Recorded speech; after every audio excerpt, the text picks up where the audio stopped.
Through you, Mr. Mayor, I do have it as 5:33 in council chambers, and I've been advised that our streaming is up and running. So if you'd like to start your meeting, Mr. Mayor, you may do so.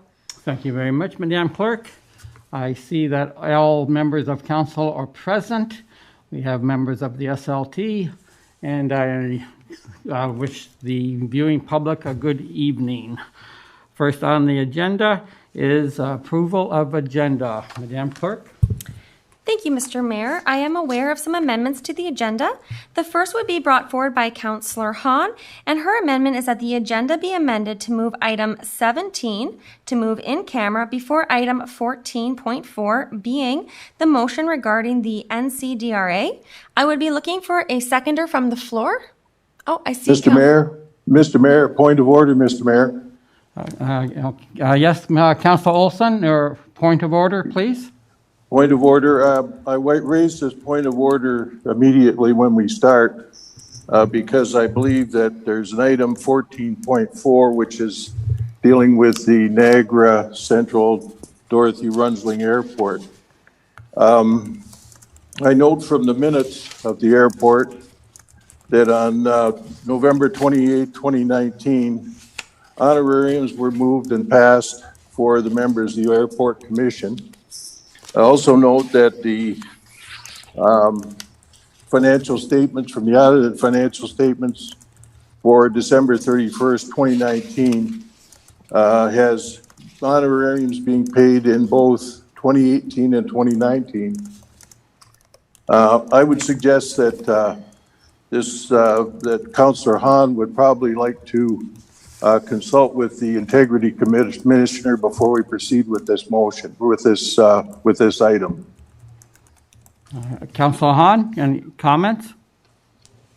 Yes, through the mayor, I guess the first question I would ask is when the representative from the previous council then made his decision, Mr. Ribiak, Councillor Ribiak made his decision with regards to choosing to upload the airport. Did he declare a conflict of interest? I have no idea. There, Councillor, at the time, I don't believe the airport commissioners were paid a stipend. Actually, they've been paid an honorarium for many, many, many years. Ah, okay. Well, like I say, I didn't know that, and I certainly don't know if Councillor Ribiak declared a conflict. The decision is yours. Well, I would have to consult, I guess, the Integrity Commissioner to make the determination. So if that's the case, then we'll have to delay item number 14.4. Okay, thank you. Councillor, Madam Clerk? Through you, Mr. Mayor, I would imagine that, Councillor Hahn, that you would be withdrawing your amendment for this evening, and you would like the closed session just to remain as item number 17 as regular? Actually, I would like to ask first the CAO for his opinion on this, please. Mr. CAO?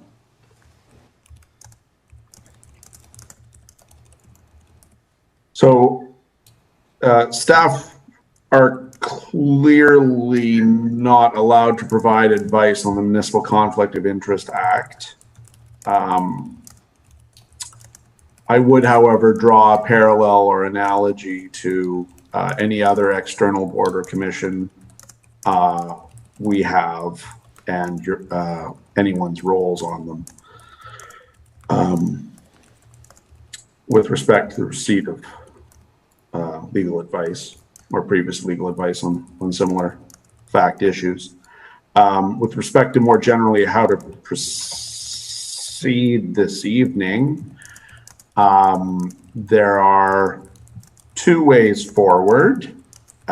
Certainly, although we're speaking about withdrawal of or deferral of a motion, I would imagine. Withdrawal or deferral, either way, that can be addressed at some point in time in the future. With respect to with respect to the provision of information only, there certainly is the capacity to receive delegates for educational purposes. That's a separate issue from making decisions where a conflict does or does not exist, right? So two different things. Decision, one side, provision of information on the other. Thank you, Mr. CAO. Council, do you wish to proceed with the presentation and move the motion, defer it to another meeting, or how do you wish to proceed?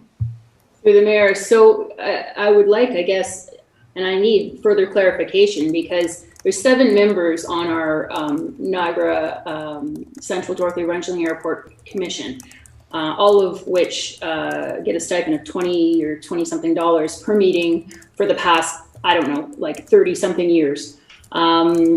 They all are also doing exactly what I was preparing this evening, and that is to update their individual councils. So that would be Welland, Port Colborne, and Wainfleet. Some of them have already done this meeting that we're going to have tonight in closed session. It's just a frank discussion in closed session and providing some information relative to development opportunities and such, and how we would go about growing the airport. For that, I don't believe that there is I don't believe there's a conflict in me providing information. I mean, heck, that's what I'm there to do, is to make decisions on behalf of the town of Pelham and to provide council information. With regards to the actual question being asked, that I guess I would have to then defer the actual motion until I reach out to the Integrity Commissioner for further guidance. That being said, that's a curious question because that means you have 7 other people or 6 other people, as the case may be, that are in 3 other municipalities that plan to also speak to their councils and pose a motion. So how then do their councils find out information and have a question posed to them, if not by the very person that represents them on the commission? So you're treating this as though you're assuming that I'm not working on behalf of the town of Pelham by actually declaring a conflict.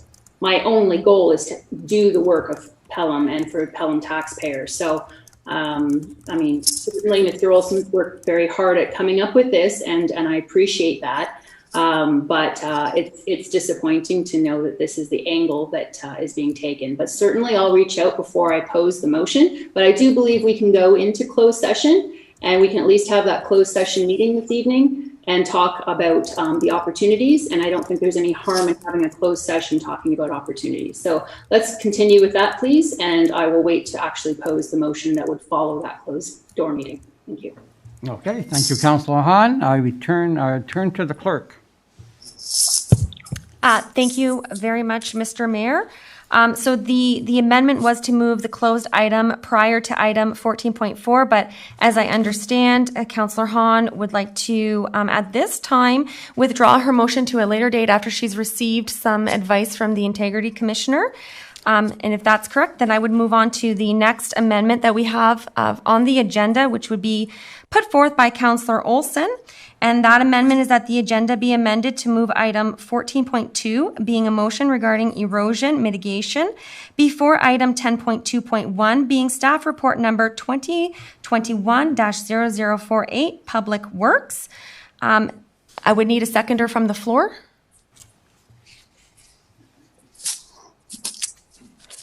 I see Councillor Wink. Thank you, Councillor Wink. I would start the vote with Councillor Hahn. Yes. Councillor Hildebrandt. Yes. Councillor Kaur. Yes. Councillor Olson. Yes. Councillor Stewart. Yes. Councillor Wink. Yes. Mayor Junkin. Yes. Thank you. And that amendment carries. That does bring us to a motion put forth by Councillor Hildebrandt, seconded by Councillor Wink. Be it resolved that the agenda for the April 19th, 2021 regular meeting of council be adopted as amended. And I would start that vote again with Councillor Hahn. Yes. Councillor Hildebrandt. Yes. Councillor Kaur. Yes. Councillor Olson. Yes. Councillor Stewart. Yes. Councillor Wink. Yes. Mayor Junkin. Yes. Thank you, Mr. Mayor. The agenda as amended has been adopted. That does bring you to item 3, which is the disclosure of pecuniary interests and general nature thereof. Thank you, Madam Clerk. Does any councillor, after viewing the agenda, have any conflicts of interest or pecuniary interest, or general nature thereof to disclose? Seeing none, I turn to the clerk. Thank you, Mr. Mayor. I have so noted. Mr. Mayor, that does bring you to presentations on the agenda, and our first presentation is from the Fire Chief for his COVID-19 update. Okay, Chief Limburner, you have the floor. Thank you, Mr. Mayor. Council, members of SLT, and the viewing public. Just a few numbers here to update you. So currently, Pelham has a total case count of 450. Of those, 99 are active. Niagara Region has a total case count at 12,141. We had 169 today. Total active is 1,739. Of those, of the total case count, there's been, actually I got the number wrong there. It's 10,000, excuse me for one second. 11,018 resolved and 384 fatalities. As far as Niagara Region goes, variants detected 1,459. Of those, 19 have been confirmed. New case predominantly are within the 20 to 39-year-olds. Across the province, there's been 421,442 total cases. Of those, 370,844 are resolved, and we've had 7,735 deaths. Hospital admissions, we have 2,202 admissions. Of those, 755 are in ICU, and of those, 516 are on ventilators. Across the country, we've had a total case count of 1,124,426. Of those, just over 1 million have been resolved, and we're at 23,639 deaths. Niagara's case doubling time is at 48 days. Our reproduction rate is at 1.2. Positivity is at 7.4%. Our public health is currently working with 17 active outbreaks. They've resolved 308. As far as infection spread, contact with confirmed cases, it's 66.6. Community spread 21.6. Unknown 9.5, and travel 2.5. As far as vaccinations, Niagara has administered 134,679. The province just shy of 4 million, and across the country we're at about 10.5 million. As far as the provincial indicators go, new cases per 100,000 population is in red. New case daily average is in red. New cases unknown origin is in orange. Our hospital numbers are still in green. The positivity rate's in red. Our MCC is hosting a mass vaccination site today and tomorrow. They're hoping to get over 900 people through each day. As far as the province goes, they've announced further restrictions. Stay-at-home order has been extended for 2 more weeks for a total of 6. 5-person maximum outside and inside, restricted to household members and 1 person who lives alone. Construction is restricted to essential projects, but they continue with residential construction. Our parks, trails, and playgrounds remain open. Golf, outdoor tennis, camping, baseball, skate parks, soccer, etc. are not permitted, and we've closed those down within the town. Originally on Friday, the province had announced that they are going to extend powers to the police to stop people, to ask them their whereabouts while they're not home. That's been revoked, and they no longer will be doing that. And the province has also restricted province travel between Manitoba and Quebec into Ontario. And that's the report for this evening. Do you have any questions? Thank you for that report, Chief. Any questions or comments from any council members? Not seeing any. I will turn to the clerk. Thank you, Mr. Mayor. I do have a motion put forth by Councillor Kaur, seconded by Councillor Stewart. Be it resolved that Council receive the COVID-19 update presentation from B. Limburner, Fire Chief and Community Emergency Management Coordinator for information. That vote would start with Councillor Hildebrandt. Yes. Councillor Kaur. Yes. Councillor Olson. Yes. Councillor Stewart. Yes. Councillor Wink. Yes. Councillor Hahn. Yes. Mayor Junkin. Yes. That motion carries. Mr. Mayor, that does bring us to our next presentation, which is from the CAO. Mr. Cribbs, you have the floor. Good evening, Council. Over the weekend, town staff signed early Saturday morning the play structures and outdoor facilities in keeping with what was then the new regulation passed by the province. That did change at some point in time, roughly Saturday afternoon, to allow for open play structures. So we are dusting off some old signage and working on some new, which aims at communicating effectively to our residents that playgrounds are open. They're not being cleaned in any way by municipal staff. So they're not being disinfected, and that while children can use playgrounds, indeed from multiple houses, the anticipation is that distance is maintained. So hopefully they're on opposite sides of the play structure type of thing, and that ultimately distancing remains the job of the parents or the guardians, as the case may be.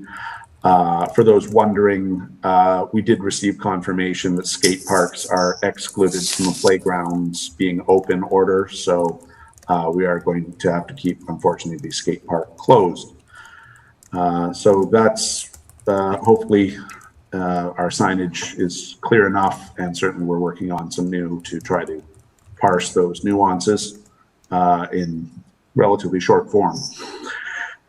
Beyond that, the point of interest, because it can't all be bad, as we continue and get well into the digitization of the corporate records, we've hit a new record, if you will, for oldest document found, which is 1811, thereby predating both Canada and the War of 1812.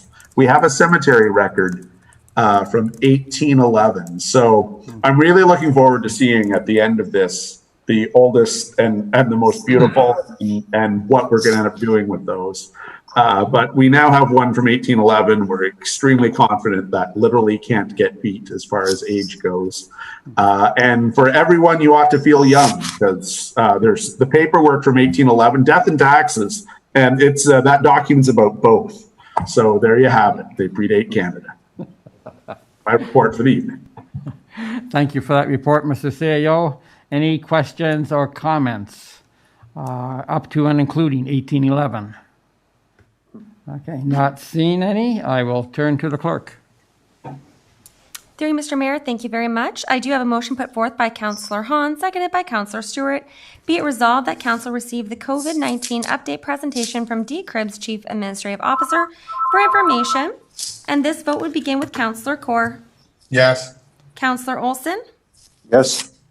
Councillor Stewart. Yes. Councillor Wink. Yes. Councillor Hahn. Yes. Councillor Hildebrandt. Yes. Mayor Junkin. Yes. Thank you. That motion carries. This does bring us to the report from the regional councillor. I do understand that Councillor Hewson does have a presentation. Normally she shares her screen, but she's asking that town staff do that for her. So if you could just bear with us and give us one moment so we can open her presentation. Okay. Oh, there we go. Sarah has it. Welcome Thank you. Welcome to Council, Councillor Hewson. You have the floor. Thank you, and thank you for having me tonight. It's a pleasure to be here. Next slide, please. I'm only speaking on three things today, just an update on the Conservation Authority. I wanted to let everyone know what's been happening there. Also an update from our Economic Development team, and an update on our EMS services.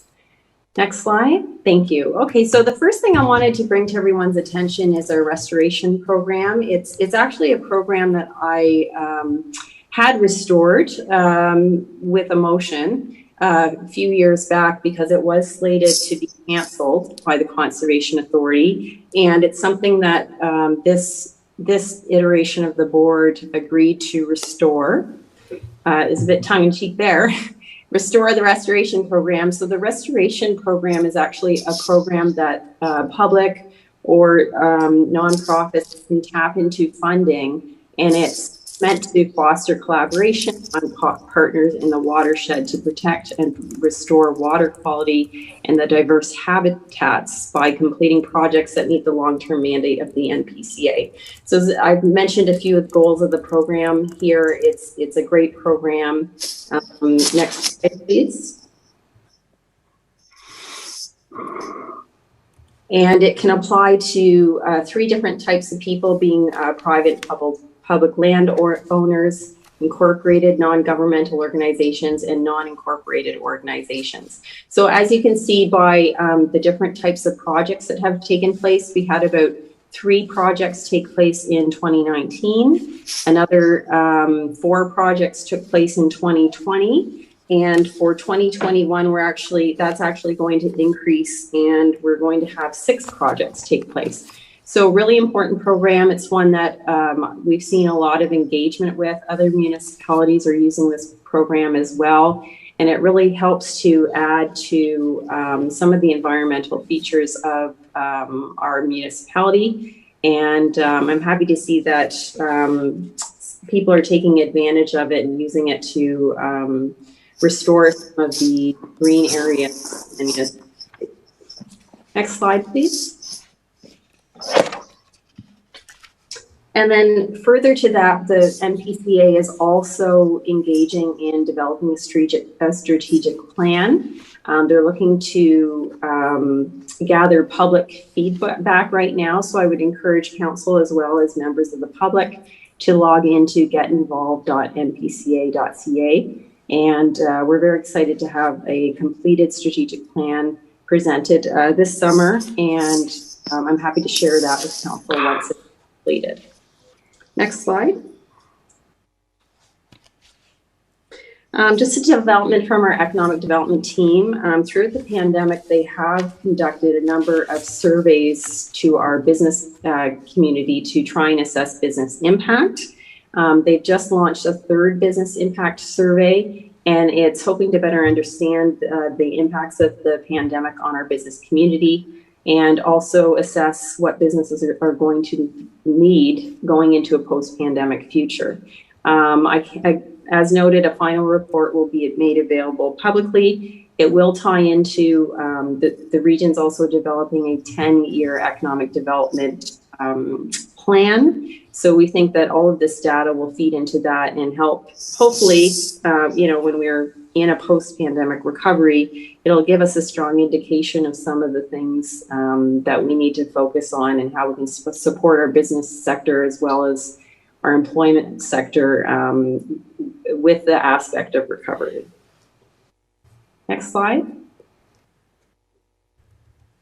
And then I just wanted to highlight a change to our EMS service in that they did receive some funding from the provincial government, and that provided our EMS service with funding to provide additional paramedic partners who are able to deliver service directly to people who are homebound and qualify for long-term care. This would be individuals who are either on a long-term care waiting list or just individuals who qualify for long-term care. So even if there isn't an intention to enter long-term care, they can participate in this program. And I really see a benefit here in that there may be individuals at home who are hesitating to call 911 because perhaps they don't want to go to the hospital, or there's, a stigma around having to, having to go to the hospital and the length of time you'll be there, and worry about how long and how serious things are. A benefit of this program is they can use this service and preempt 911, where the paramedics come to the home and do an assessment and maybe help an individual where they may not need to go to the hospital, but they need that peace of mind just to know that that their condition isn't serious enough that it warrants a hospital visit. So this is a really, I think, a great program, especially for, you know, our aging population who are still wanting to live at home but need additional help. And hopefully we can see this program continue into the near future. Next slide. And that's it. I did promise Councillor Hahn I would give a little bit of an update on the airport, funny enough, since it seems to be a hot topic tonight. We did have a report come to committee, to our Planning and Economic Development Committee, and it really was just an update report because staff are in the works of developing an airport master plan. We had approved budget money to work on this, and it's really a plan regardless of what happens. You know, we're not at a point where a decision is going to be made by council on whether or not the region wants to upload. But what staff have put in front of us is a business case and what is really the plan for the airports for either our immediate needs or in consideration of the growth that's been projected, and we're receiving that for information. So that's an update on that. And I will note that my report was shorter. Apparently I'm supposed to only present for 10 minutes. I think my last presentation was 20 plus. So I hope everyone appreciates, I might be coming a little bit more often just to try and keep within that timeline. Thank you for that. Thank you for your presentation, Diana, and thank you for your brevity. Much appreciated. Before I turn to council, I'd just like to, on the survey, it seems that numerous surveys are pointing out that due to the socioeconomic position of large part of the female workforce, that they are indeed bearing the brunt of COVID. I was wondering any comments that you might have. Do you see any programs coming about to look after this particular segment? Well, yes. I mean, I wasn't able to fully read the federal budget, but I think there were some indications that there would be some support for childcare. I think what we've found out is that when schools close, not always, but typically the moms in the households are the ones who take over looking after school-age children, and especially when daycares have had to close because either maybe there was part of the problem with early childhood educators is that they actually make less money than CERB will pay, so they've opted out of the workforce. And then in addition to that, our tourism sector is more largely represented by women than it is by men. So women have been impacted more disproportionately, youth as well. But it just points to how important childcare is. And I think that was reflected in the federal budget today, that they're trying to signal that that's an important social infrastructure for that demographic to be able to re-enter the workplace. And if you look at Quebec as an example, they have a childcare program, and childcare costs are controlled. They have a higher participation rate of women in the workplace, and they've been not affected to the degree that we've seen in Ontario. So it does go to show how important that childcare and having kids in school is to supporting that demographic. Great, thank you for that, Diana, or Councillor Hewson. Any other questions or comments? I see Councillor Olson has a hand. Through you, Mr. Mayor, to the regional councillor, on the matter of the integrated health system update, I see in your presentation that people must qualify for long-term care, which is, in my mind, is a much more routine type of a thing where it might even be day to day. So if somebody has a referral from the LIN, and they undertake long-term care. Is this a substitute for retirement homes or long-term care homes? Counselor? No, this is through you. Sorry, through you, Mayor. This is an additional service. It's trying to recognize that we have an aging population who are staying in their homes longer. We do have long-term care wait lists, and we're not able to move people into long-term care as quickly as we need them to be. This is an additional support that the province has funded, and we're able to staff to make happen, just to try and, I guess, address the buffer there. That there are people at home who need help now with their health, or who are vulnerable, and it's just trying and create some security that they can get help when they need it. And certainly our EMS team will have a list of clients and be able to proactively check up on people who need that help. So I think it's a really important service, and I think it'll be well utilized. Councillor? Yes, through you, Mr. Mayor. I think I agree. I think this is a much needed service, and if it grows, I think it will probably be fill the gap between home and long-term care, because they're just the waiting list is becoming much too big, and it's not being supported.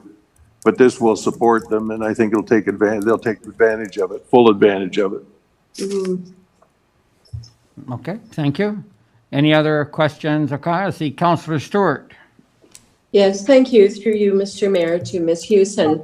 I think it's a great initiative, because normally if you call for help, you pretty much automatically get whisked away to the hospital. So I think this would really help keep some of the burden off the hospital, and yet people would be more likely to call knowing that they're simply going to get the help they need without worrying about who's going to look after their cat or whatever. Where it will be much more functional for our older population. Thank you for the information. Thank you, Councillor. Did I see Councillor Hildebrand? Yes, Councillor. Thank you, Mr. Mayor. To Ms. Hewson. Yeah, thank you for that update. I sure could have used that help when I was going through the situation with my mom in the region. I'm telling you, what a long-term event that was, and we never ever did, even after 5 to 6 months, ever get anywhere close to getting into the long-term care situation, because it's just that plugged the system. The list is extremely long. So that's really good proactive news. The other situation I was going to talk to you about was economic development and the pandemic and the change in opportunity. Obviously, we've seen the change in housing prices in the area. And I think what I'm seeing from some of my friends and the other businesses in the area is the economic impact of the people from, say, the Toronto, Mississauga area coming down here, how it's affecting our housing, but it's also affecting certain business communities. I was amazed that an auto recycler recently got sold to a bigger player, and another big recycler got changed to a big player, mainly because they're seeing the economic activity that's happening in certain sectors because of the pandemic effect and the increase in population in the area. And when I asked one of the owners of one of the new facilities, I said, what made you come and buy up what I would consider not a great business model? He said, getting permits and zoning in certain industries is almost impossible. So when we need to expand our businesses, that's one of the things we look at, and that's the easiest way to expand is to buy up one of our competitors who's smaller than we are. So yeah, I think the survey is an excellent, and hopefully it gets to all these players. Thank you. Any comments on that, Councillor? I don't often hear that, somebody compliment us on permits and zoning. Usually it's the opposite. So it's nice to hear some positive feedback on that. And I think I think Niagara is becoming attractive for a lot of people for, our lifestyle. We have a great, I think, quality of life here, but we're very close to, international borders. We're very connected to Toronto. There's major airports near us. I mean, there's a lot of reason to come to Niagara to do business. So I agree with the councillor, and thank you for the comment. Thank you. Thank you. Any other councillors, comments or questions? Not seeing any. I turn to the clerk. Through you, Mr. Mayor, thank you. I do have a motion put forth by Councillor Olson, seconded by Councillor Wink. Be it resolved that the April 19th, 2021 report submitted by Regional Councillor Houston be received for information. And this vote will begin with Councillor Olson. Yes. Councillor Stewart. Yes. Councillor Wink. Yes. Councillor Hahn. Yes. Councillor Hildebrandt. Yes. Councillor Kaur. Yes. Mayor Junkin. Yes. And that carries. Thank you, councillor, for your presentation tonight. Thanks, everyone. Thank you, Mr. Mayor. We do have a motion put forth by Councillor Hahn, seconded by Councillor Olson.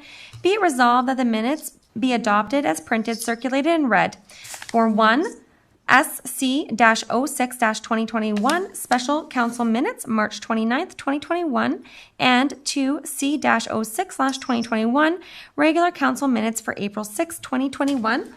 Through you, Mr. Mayor, you may call for any errors or omissions. Okay, thank you, Madam Clerk. Any, I see Councillor Kaur. Councillor? Yes, through you, Mr. Mayor. In the minutes of April the 6th, 2001, 8.5.5, the Integrity Commissioner Review Report, IC-12627-0221. I don't recall seeing the correspondent file 1C-12627 or the Town of Pelham's file 16-03-2021. And will the report be made public, and what was the cost of that report?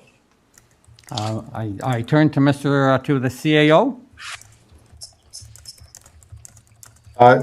I don't have an answer offhand for the cost of the report, but everyone's certainly entitled to know that.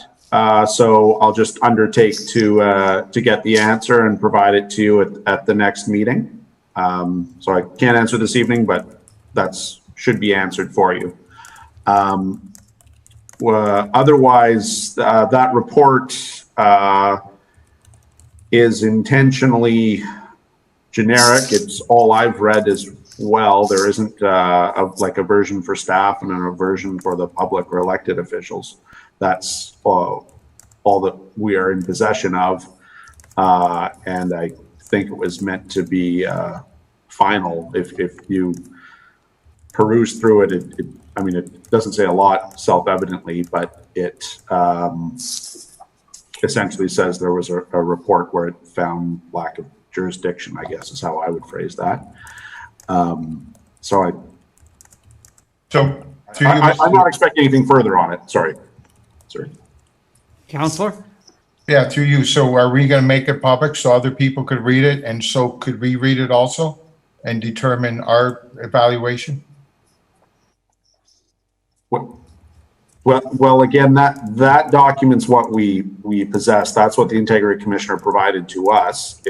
If your request is that we can go to the Integrity Commissioner and ask him to reconsider his position, that's doable. There isn't a different report, I guess, is what I'm trying to communicate. Councillor Kaur? No, I don't want him to reevaluate the report. I just want to read the report. And I think it's in our best interest that council reads it and also the public reads it. We paid him to do a report. There must be a report somewhere. Mr. CAO?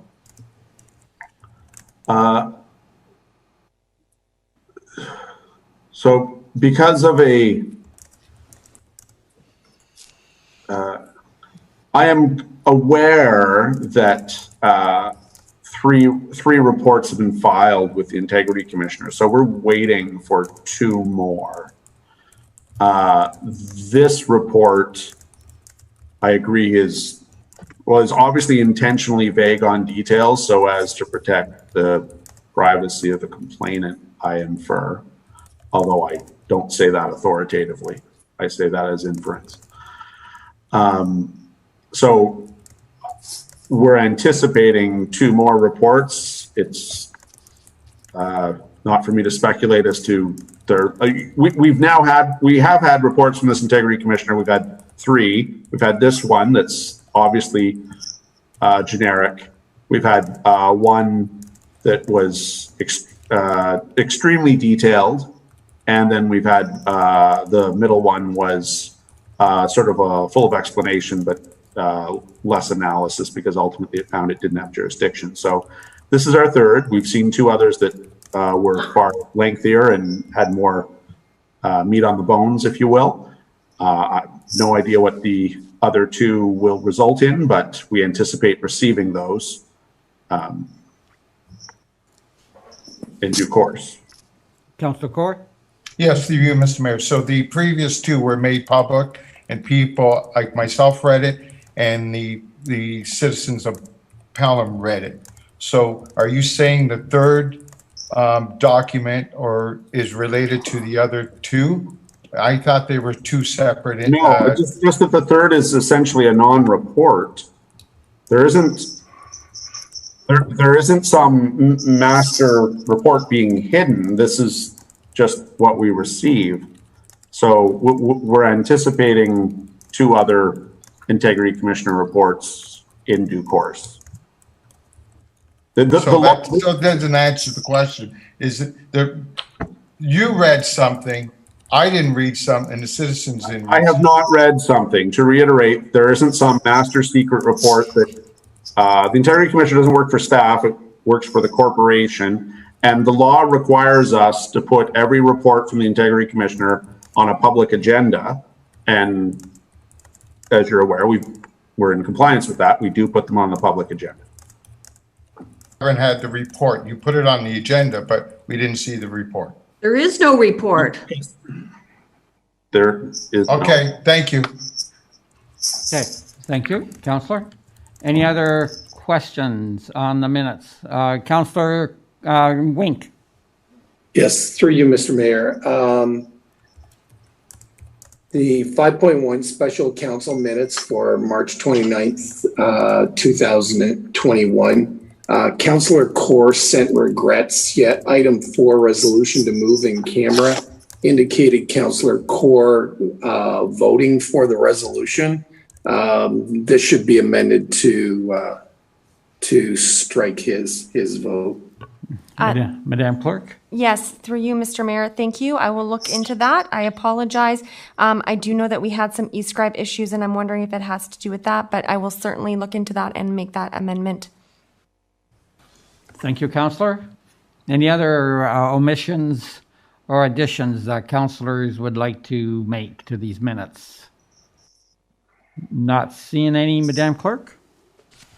Thank you. Through you, Mr. Mayor. We do have the motion put forth by Councillor Hahn, seconded by Councillor Olson, and I would start the vote with Councillor Stewart. Yes. Councillor Wink. Yes. Councillor Hildebrandt. Yes. Councillor Hahn. Yes. Councillor Kaur. Yes.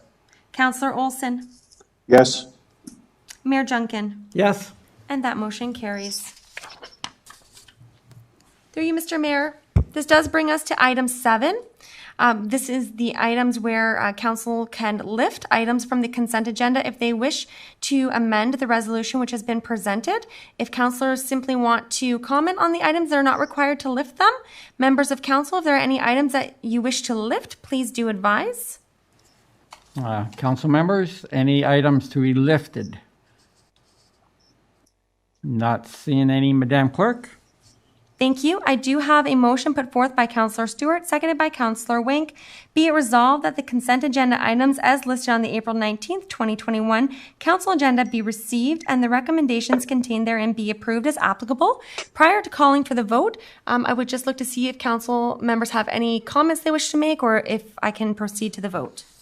Councillor, at this time, is there any of those items that any councillors would like to discuss, question as they are? Councillor Hildebrand. Through you, Mr. Mayor. In the planning report, it indicated that basically the development charges we collected were 2.46% of the actual building permit fees. I've never before calculated a number. I don't even know whether that's anywhere close to being something unusual, but to the director, I guess to the treasurer, is that a normal percentage? Like, I'm not sure. I was the one that requested the director to provide the number, or financial number, and I was just looking for any general discussion on it. I turn to either the director of planning or the treasurer. Mr. Mayor, through you, there is no standard in terms of percentage of development charges for building permit fees. Again, the development charges are a fee established under a separate bylaw, and they are fees for certain components of development, with water, sewer, roads, parks, and so forth. And so, but it isn't calculated as a percentage of the building permit fee. That information there is just as a comparative or analysis for you. Thank you, Madam Director. Councillor Hildebrand. Well, thank you very much. I know that building fees, for instance, a couple of years ago, when my son built his house, it cost him $25,000 basically for it. And I know in our subdivision, we just recently had a house go up 2 years ago, and I know all his fees were $40,000. So I know that the number is significant per residence. So I was just trying to get a handle on just ballpark type figures. That's all. Thank you so much for your input. Appreciate it. And thanks for providing that number for me. Thank you. Thank you, Councillor. Any other agenda items that any councillor members want to address? I see Councillor Olson. Through you, Mr. Mayor, to the Director of RCW. I noticed that we're now capable of live streaming basketball and hockey games. Is that correct from the reports? Ms. Van Ravensway? Yeah. There. Sorry. There. Delay. Through you, Mr. Mayor, we are in the process of installing live stream capability. The cameras are going in between vaccination clinics, and there will be a full report once we are up and running, so that council will have the review as well as the public. Thank you, Madam Director. Councillor? Yes, thank you. Thank you, through you, Mr. Mayor. I guess that'd be an important feature for a lot of parents and grandparents more than anything, to be able to see the kids play hockey and basketball like that. The other thing I wanted to mention was it must be kind of discouraging to have to set up and then take things down and put tapes on things again. And, I'd urge you to keep up the good work, because it just looks to me like it's the uncertainty can't be very good, but it looks to me like the department's running very well there with new ideas and things, and different approaches to combat loneliness and inactivity. Through you, Mr. Mayor, thank you for your comments. Thank you, Councillor. Any other comments, questions on any agenda items? Not seeing any. Madam Clerk? Thank you, Mr. Mayor. For the vote, I'll start with Councillor Wink. Yes. Councillor Hahn. Yes. Councillor Hildebrand. Yes. Councillor Kaur. Yes. Councillor Olson. Yes. Councillor Stewart, Yes. Mayor Junkin, Yes. and that motion carries. Mr. Mayor, that does bring us to your motion. This is the motion for the request for the erosion mitigation headwaters, and for our viewing public, the mayor would then be vacating his seat, and this portion of the meeting would be presided over by the Deputy Mayor, Stewart. Mr. Mayor, did you wish to read your motion into the record? Yes, if I can just bring it up. Give me a moment, please.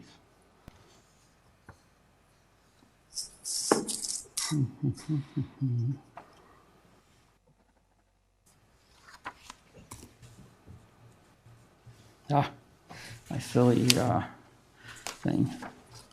Mr. Mayor, I have a hard copy. No, you haven't? No, thank you very much. Save me pushing buttons. Thank you, Madam Clerk. Yes, whereas an erosion condition present at the headwaters of the 12-Mile Creek has been deemed critical by experts in fish and fish habitat, and whereas there is significant potential for increased damage to said headwaters as a result of heavy rains, and whereas Council for the Town of Pelham is desirous to expeditiously move forward to find solutions to resolve this erosion problem, and whereas the Treasurer of the Town of Pelham has provided assurance that funds are available in the roads reserve in the amount of $60,000 to $70,000, being an estimated cost to remediate erosion problems. Now therefore be it resolved that Council directs staff to issue a request for proposals to undertake a design-build initiative to determine an optimal solution to identify, remediate, and resolve the erosion problems at the headwaters of the 12-Mile Creek immediately north of Regional Road 20, also commonly known as Highway 20. And that, as the town moves forward with said repairs, staff be further directed to contact the Regional Municipality of Niagara, Upper Canada Consultants, Trout Unlimited, and the Niagara Peninsula Conservation Authority to seek contributions toward the cost of said repairs in consideration of the paramount environmental significance of the erosion. Excuse me. And that staff provide regular update reports to council on the project. Thank you, Madam Clerk, for allowing me to read that. And if I may, Deputy Mayor, I'd like to speak to the motion. Yes, go ahead, please. Thank you. I feel if council chooses to support this motion, it will bring the rest of the community on side to also recognize the importance of the 12-Mile Creek and help out, and also offer help to the local chapter of Trout Unlimited in their work of stream reconstruction.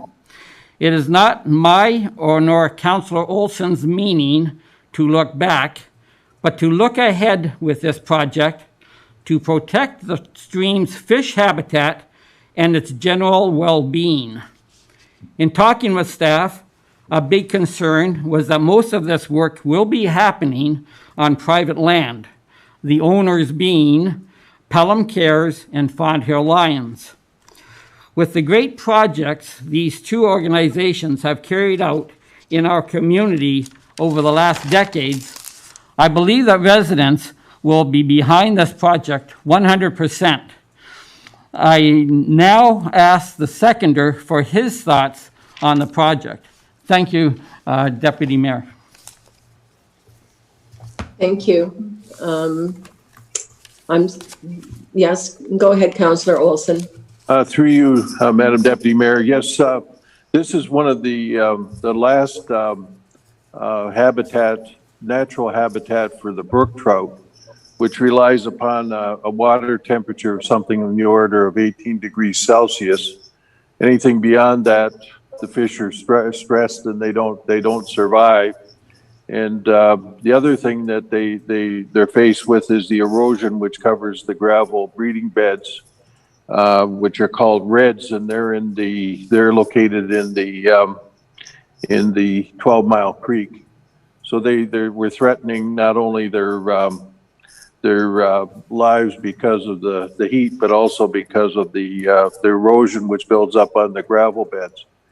And I think what this is like probably one of the last 2 or 3 on Lake Ontario, on the Canadian side of Lake Ontario, and the other one I can think of is the Credit River, that has this kind of a habitat, and it should be protected in the name of protecting us against climate change and probably sort of this rush to the bottom that we're engaged in with our environment. So that is why I'm supporting this motion, because I think there's a rather smaller intervention which can correct a great deal of the problem. Thank you, Councillor Olson. Do any other councillors have comments on this? Councillor Hildebrandt, please. Thank you, Deputy Mayor. Yeah, I'd like to make my comments as well.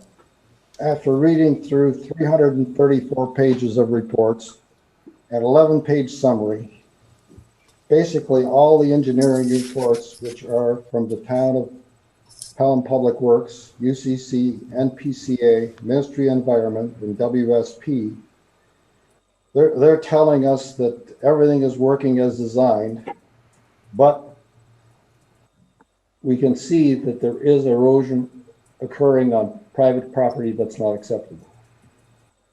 I have a very difficult time how to put these two statements together, which seem contradictory, and how do I explain, or how do I justify to the taxpayer spending money when all these people are saying it's acceptable, and my public works director is telling me he wants to spend a modest amount, which is about $7,000, to get some more facts to do our own erosion study.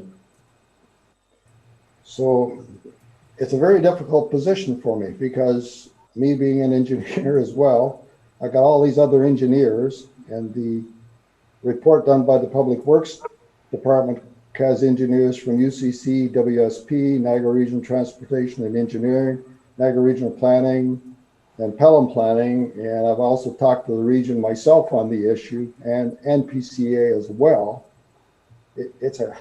What a complex piece of situation. So basically, my request is not necessarily to say no to the motion, but my suggestion would be, let's take a more modest approach and let's gather the facts that our Public Works Director is suggesting, and get a staff report. I know it's a problem. I've been there myself. I walked it. I agree with you. Erosion is a problem. I don't think something is wrong. But without taking that extra step, I find it hard to take this step of spending $60,000 to $70,000 at this moment. I hope you can understand that it is a problem, and I know it is a problem, but to go ahead and just spend it without doing that extra report is just something I can't support at this moment. Thank you. Thank you, Councillor Hildebrandt. Councillor Hahn, please. Thank you, Madam Chair. So I want to understand, when I read the report, and perhaps our Director of Public Works can clarify, my understanding was that the work that's recently been done did not take into account an erosion study. So what is needed to understand why there's erosion, which no doubt there is engineering work, an actual study. So I would be in favor of actually spending the $79.50 to actually have engineers provide us with more information, because I think that's what we need right now is engineering information. And I would support the staff recommendation, which is actually 10.2.1 here, rather than just going ahead and spending $60,000 and change without knowing what the the engineers have to say about the erosion and why it's happening. Additionally, just like doctors and lawyers and other professionals, engineers also have to hold insurances, and if there's errors in design, they can be held accountable. That's just how it works. So I think it's important that we understand why this is happening before we just run into spending a great deal of money to fix it. Thank you, Councillor Hahn. Any other comments? Deputy Mayor, if I could? Yes, go ahead, please. Okay, so the reason I wanted to bypass any further studies, any further delays, is because a very knowledgeable fellow from Niagara College, and Ian Smith, who works with Trout Unlimited on the restoration of the stream, he signifies this erosion problem as severe and needing immediate assistance, needing immediate work. If we go for another study and spend the $7,000 is not the reason why I'm against the study. It's if we act quickly, we can maybe 90% chance that we can get this done before the fall rains come, and definitely before next winter. That is why quite frankly, this has been studied to death, and it's now time for action. Anyone who has walked that stream, you can see the stream has lost 4 feet of its bottom.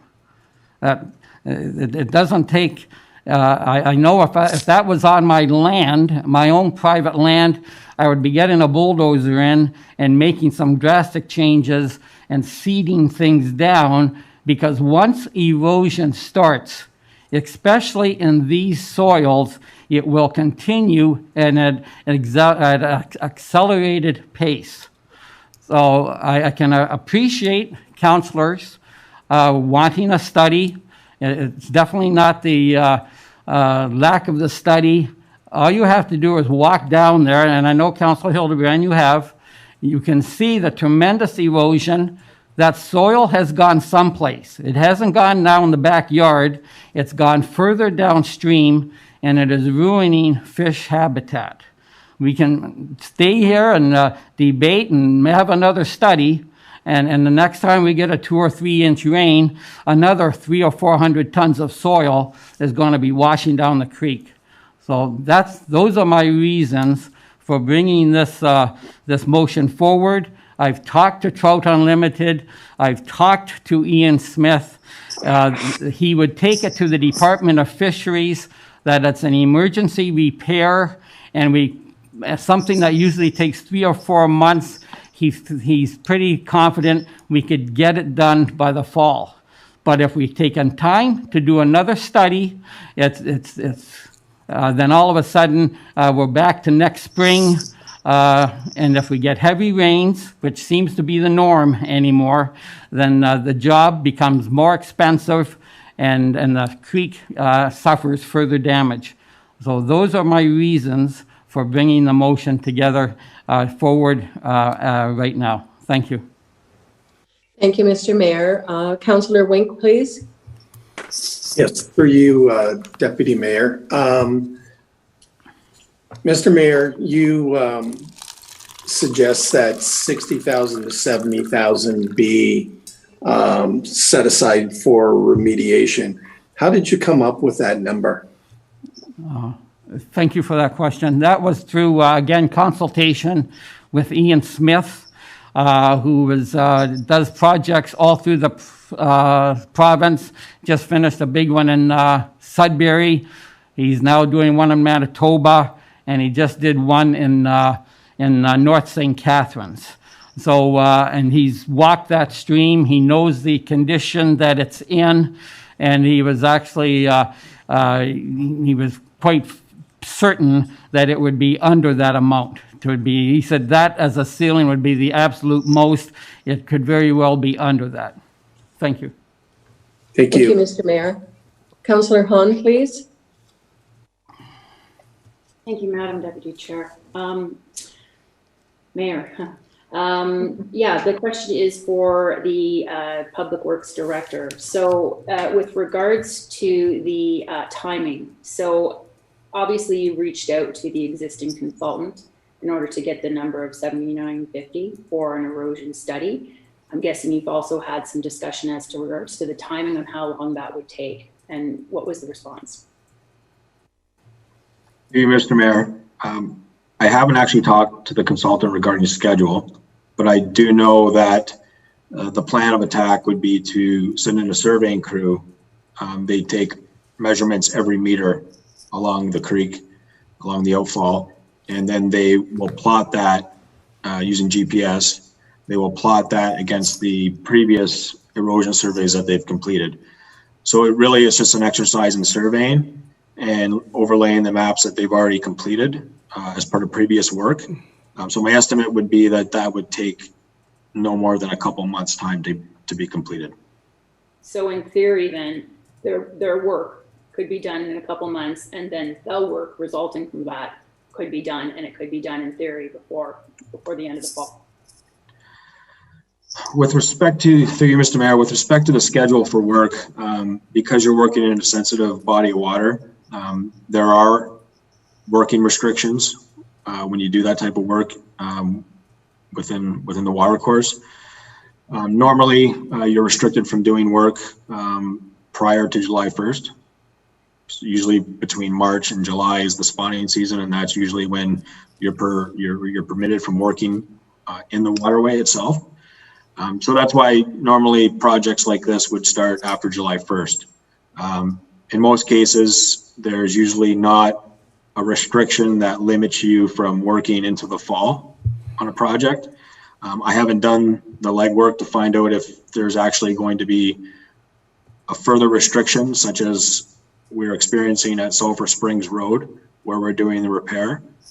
Because of the in-water working restrictions set by the Department of Fisheries and Ministry of Environment, the working window is actually July 1st to August 31st. So that gives you a 2-month window. If that was the case on this particular project, I think it would be very difficult to complete the work this year. If there wasn't a working restriction that you had to be completed by the end of August, there's a possibility and a chance that you could be working into the late fall to get this project completed. But at this time, I can't answer that question definitively. So one more question for you. So because you wrote the report 10.2.1, and it's a conflicting report, really. I've never been in a council meeting where we have two motions that conflict each other, but here we are. So 10.2.1 is asking us to spend $79.50 based on your background being an engineer, and you're suggesting that that's the staff recommendation. So if we go with staff recommendation, we would just say yes to $79.50. We'd have a erosion study done by the consultant that's already done work there and is familiar with the area. Then we'd have an idea and we would move forward with that. Now we have a motion to just arbitrarily say, okay, we've got to get this done. And I understand, and it is important and significant work that has to be done. Without a doubt, there's erosion, but we're just going to spend $50,000 of taxpayers' money without having that work done. So you must have an opinion on this, because you've written, I mean, you're our Public Works Director. Here we are as councillors, usually supposed to look at staff reports and you make recommendations. So you must be then recommending that we move forward with yours and not this one. Would that be accurate? Through you, Mr. Mayor. So I'll speak to fact. What I can say is that the monitoring that was done, which is included as part of my report, WSP, they have monitored the erosion in that outlet from 2007 to 2015. And that erosion monitoring was part of a regional contract they had with WSP. The town has not completed its own erosion monitoring on that outlet since they completed for the region. So nothing's been done since 2015. So I would, my recommendation in the report was based on the fact that there has not been an erosion survey done since 2015. And the recommendation in the report was made to do an erosion survey to see what has changed since that time. And so your recommendation, knowing now both motions that are going to be on the floor tonight, what is your recommendation now? So perhaps I can be of some support or assistance rather. I can't speak entirely to when Councillor Olson and his worship drafted their motion, but it may well have been contemporaneously, and it may or may not be coincidental that they're on the same agenda. Well, I guess it has to be coincidental because, frankly, you don't specifically know when you have upcoming reports. But the staff report is indicative of the mindset of the employees and is always the preferred course of action by staff. So in this case, the staff recommendation is to go forward with the engineering study at this time. Thank you. Thank you. Any further comments? If I can make just one more comment, and then that'll be all I have to say. Go ahead, if I may. Thank you. Go ahead, please. Okay, thank you. So the Drainage Act of Ontario states that you are responsible for the water that leaves your property, and if it does damage to a neighboring landowner, you are responsible for that damage. As soon as you put a roof on your property and do something to your land, you are responsible for the water that leaves your property. And I don't have to remind this council a decision that we made shortly after taking office, considering another water shed. Yes, we can let this go and do another $7,000 study. As far as I'm concerned, that study is like having someone tell you after you've turned the stove on and the element is red hot, can you please touch that and tell me if it's hot? We know the damage is there. We know it's caused by water coming from our property going downstream. We know that the landowners that we would be assisting have been great community partners for decades. And we know that it would be a great environmental project for this town to be involved in. I believe somewhere in our goals, we have environmental stewardship as one of our main goals in our plan. So I'm just going to leave it at that. I'm not going to withdraw the motion. I've seen the damage. I know what can happen. I've talked to this Ian Smith. He is an expert. He's pretty sure, he is sure that he can talk to the Department of Fisheries and get us an extension to work on the stream later in the fall as an emergency repair. I'll just leave it at that and let the chips fall where they may. Thank you. Thank you, Mr. Mayor. Councillor Kaur, did you have your hand up before? My question's been answered. Oh, thank you. Okay, Councillor Olson, please. Through you, Madam Deputy Mayor, I look at this as sort of, well, there are definitely two motions, but I would like to comment on the report that we've had from Public Works, and I went through the entire report a couple of times and walked around and found a variety of things found out all those systems work. And I'm quite impressed with the engineering that's gone into it.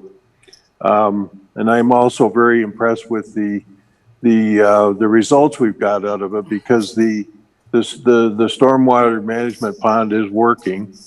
And I found the report to be very accurate, and I found it to be useful in that it's going to require some kind of maintenance of the North Bay portion of the pond, because that's where the sediment is lying, and that's where the sand and everything is lying. We also saw that some of the trees had died down, and I think a lot of the problems are going to come from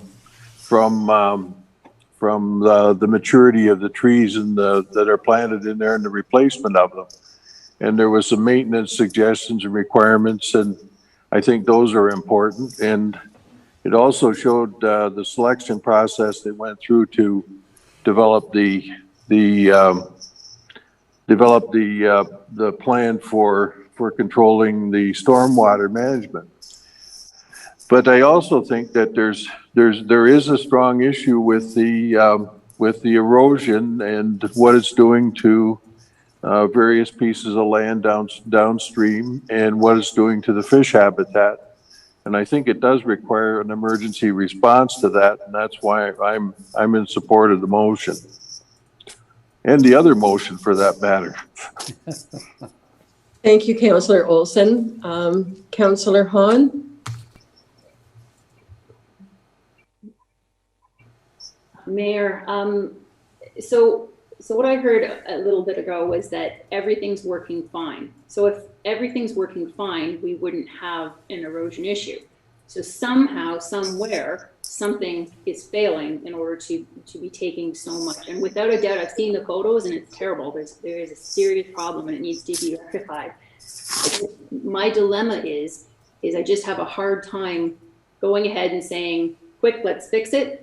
And it's on the taxpayers to fix it. And we hope it's 60, 70, who knows how much it's going to be. We don't know. I don't know who Ian Smith is, or Ian, I don't know his last name, but whether or not he's an engineer per se or not. And we can go that route and it sounds great. The only thing is like I said earlier, if there are mistakes that have been made, I think that parties should be held accountable, and rather than the taxpayers footing the bill to fix this, it should be where the fault lies, because something isn't working properly, or we wouldn't have this issue. So that's the dilemma that I have right here, is just slapping the bill on the taxpayer without finding out why. And the why is where the 10.2.1 erosion study would come from certified engineers. So that's just my 2 cents. Thank you, Councillor Hahn. Councillor Kaur, please. Yes, to you, Madam Mayor, Deputy Mayor, to the Director of Public Works. If we do fix this in a timely fashion, will this occur again? Or are we just putting a Band-Aid on, and in 10 years, are we going to have the same issues? Or are we going to have engineers design it that it won't happen again?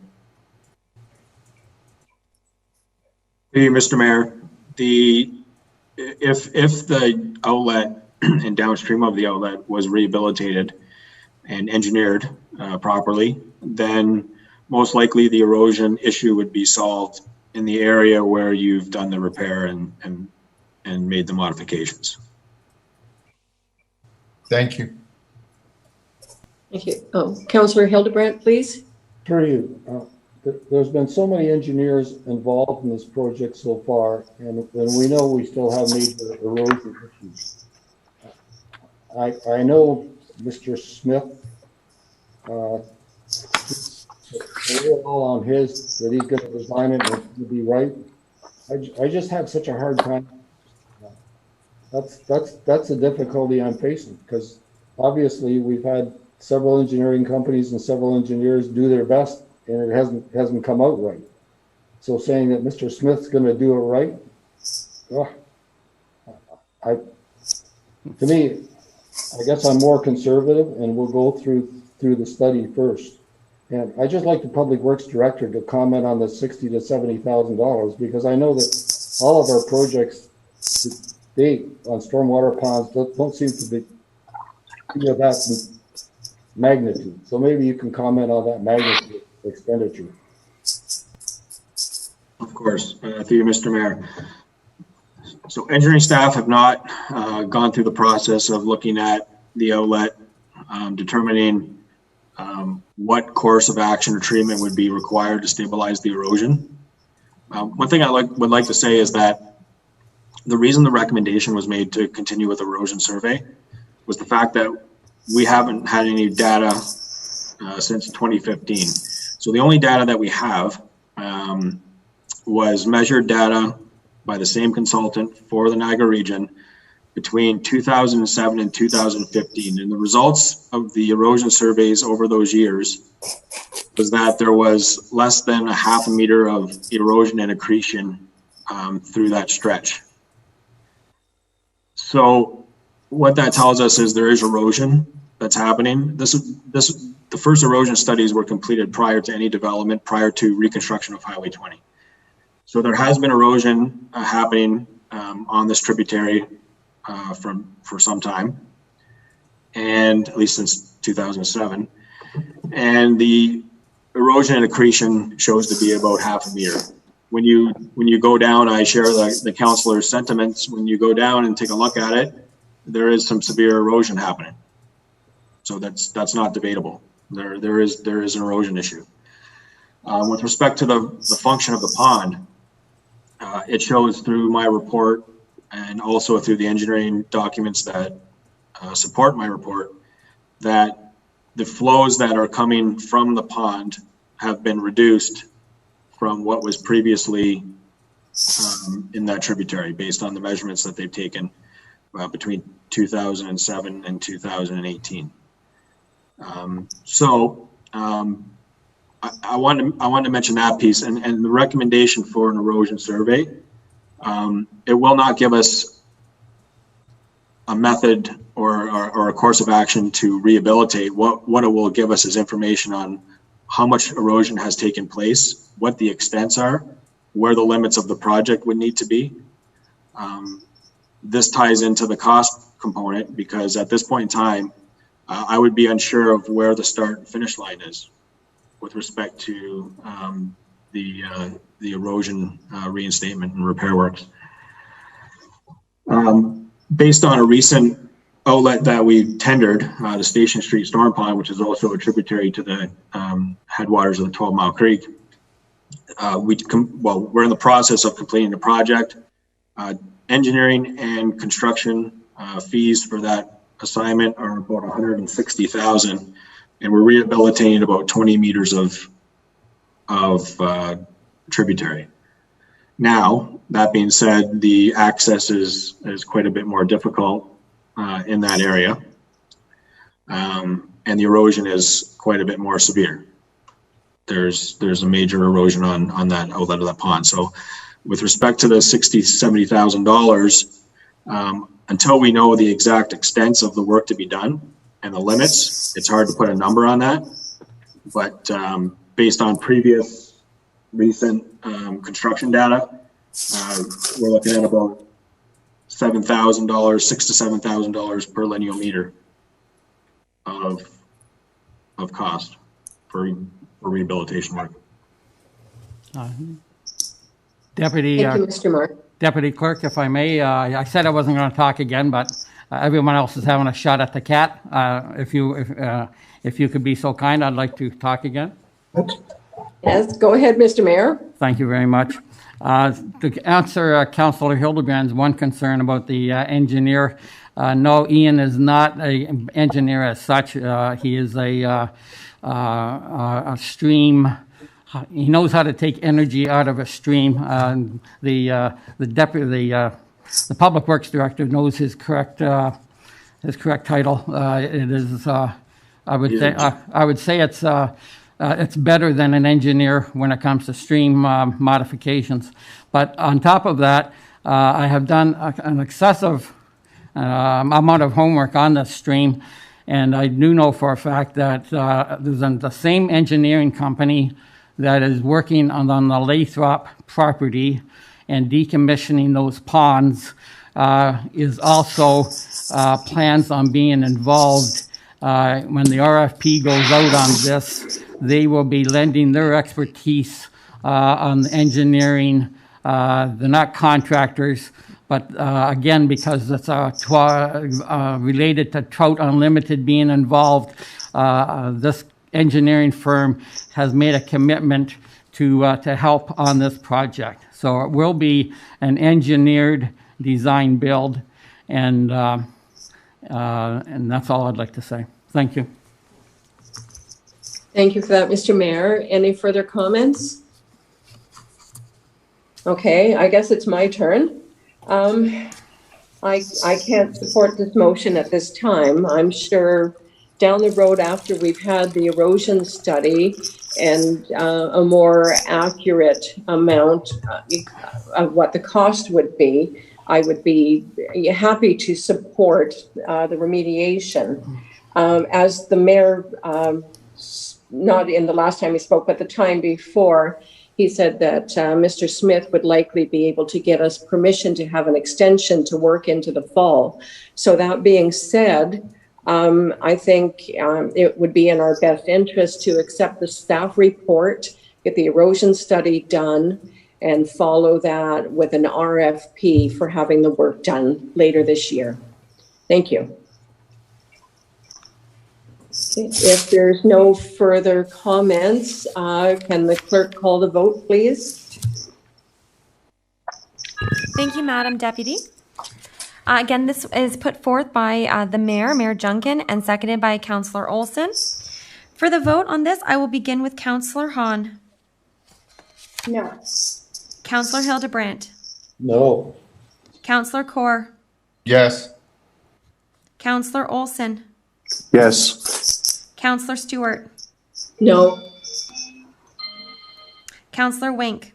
Yes. Mayor Junkin. Yes. That is 4 yeses and 3 noes. Therefore, the motion carries. Thank you. Through you, Mr. Mayor. The mayor has now gone back into his seat for the rest of the meeting. Thank you, Deputy Mayor, for doing that. Thank you. Thank you, Mr. Mayor. And that does bring us to our next item on the agenda, which is item number 10.2.1. And this is a motion put forth by Councillor Hildebrandt, seconded by Councillor Hahn. And it reads, be it resolved that Council receive report 2021-0048, operation of the Rice Road and Highway 20 Stormwater Management Pond in East Fawn Hill for information. And that Council authorize staff to complete further engineering studies, including an updated erosion survey of the outlet of the stormwater management pond at an estimated value of $7,950 plus HST, and that Council directs staff to fund the additional erosion study from the 2021 capital account RD-04-21 engineering, and that Council directs staff to prepare a report regarding the findings of the engineering analysis, including recommendations. Through you, Mr. Mayor, if you'd like to ask for discussion. I guess probably first I'd like to ask clarification. So I would think that those who voted for the previous motion would be voting, would necessarily have to vote against this then. Through you, Mr. Mayor, as Councillor Hahn had pointed out, there is some contradiction between the two motions. I'm not sure if Director Marr or the CAO wish to speak on that topic further and what Council's choices may be. Well, to be helpful, if I may, quite clearly, actually, none of you can vote for the one recommendation as it's currently drafted, or you'll provide us with conflicting instructions. So we cannot only do the engineering work.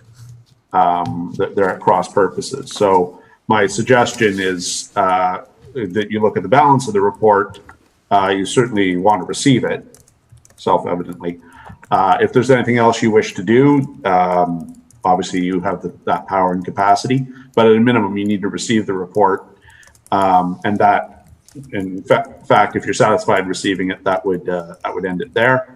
If there's anything else you either wish to direct staff to do, or any other component you find interesting, compelling, or want to discuss further, by all means. But failing that, I would simply receive the report And then we won't take any action on the recommendation that is to get the engineering work done, as we'll be attempting to comply with the other motion. Thank you for that clarity, Mr. CAO. So I'll now go to council. Any comments, questions? Council Olson. Through you, Mr. Mayor, thank you. I'm not sure, like, I think this report is quite meritorious, and the results that the actions that are required, such as the monitoring downstream and those types of things, I think they should go ahead. And I don't see a contradiction. I'd have to have that pointed out to me, because I don't see that. So, Madam Clerk, can we split this? Through you, Mr. Mayor, any member of council can request the motion to be divided, and what that would mean is we would then vote on it paragraph by paragraph. So certainly that is a potential option. Okay, thank you. Any councilors see the merit of doing that? Councilor Hahn?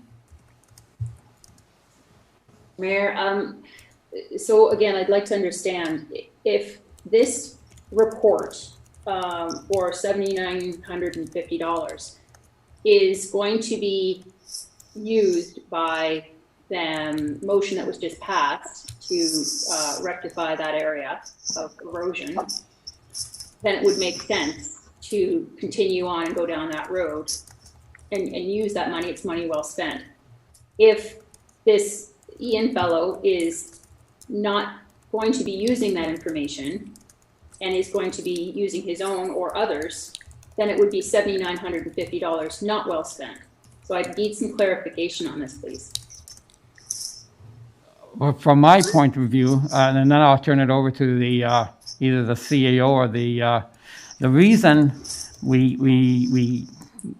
the motion ahead of us did not feel we had time to do the erosion study. We knew that the erosion had taken place.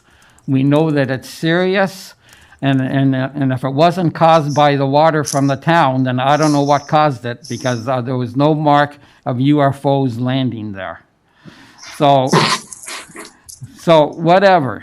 So that was the reason, Councillor, and is the fact that there's not enough time. If we're going to try to get this project done by September, October, then we don't have, I know it's only 3 weeks or 3 months, but the fact is, if we don't do the study, and if we go right to a design build, which is also going to take 3 or 4 months, but then by the end of those 3 or 4 months, we're ready to go.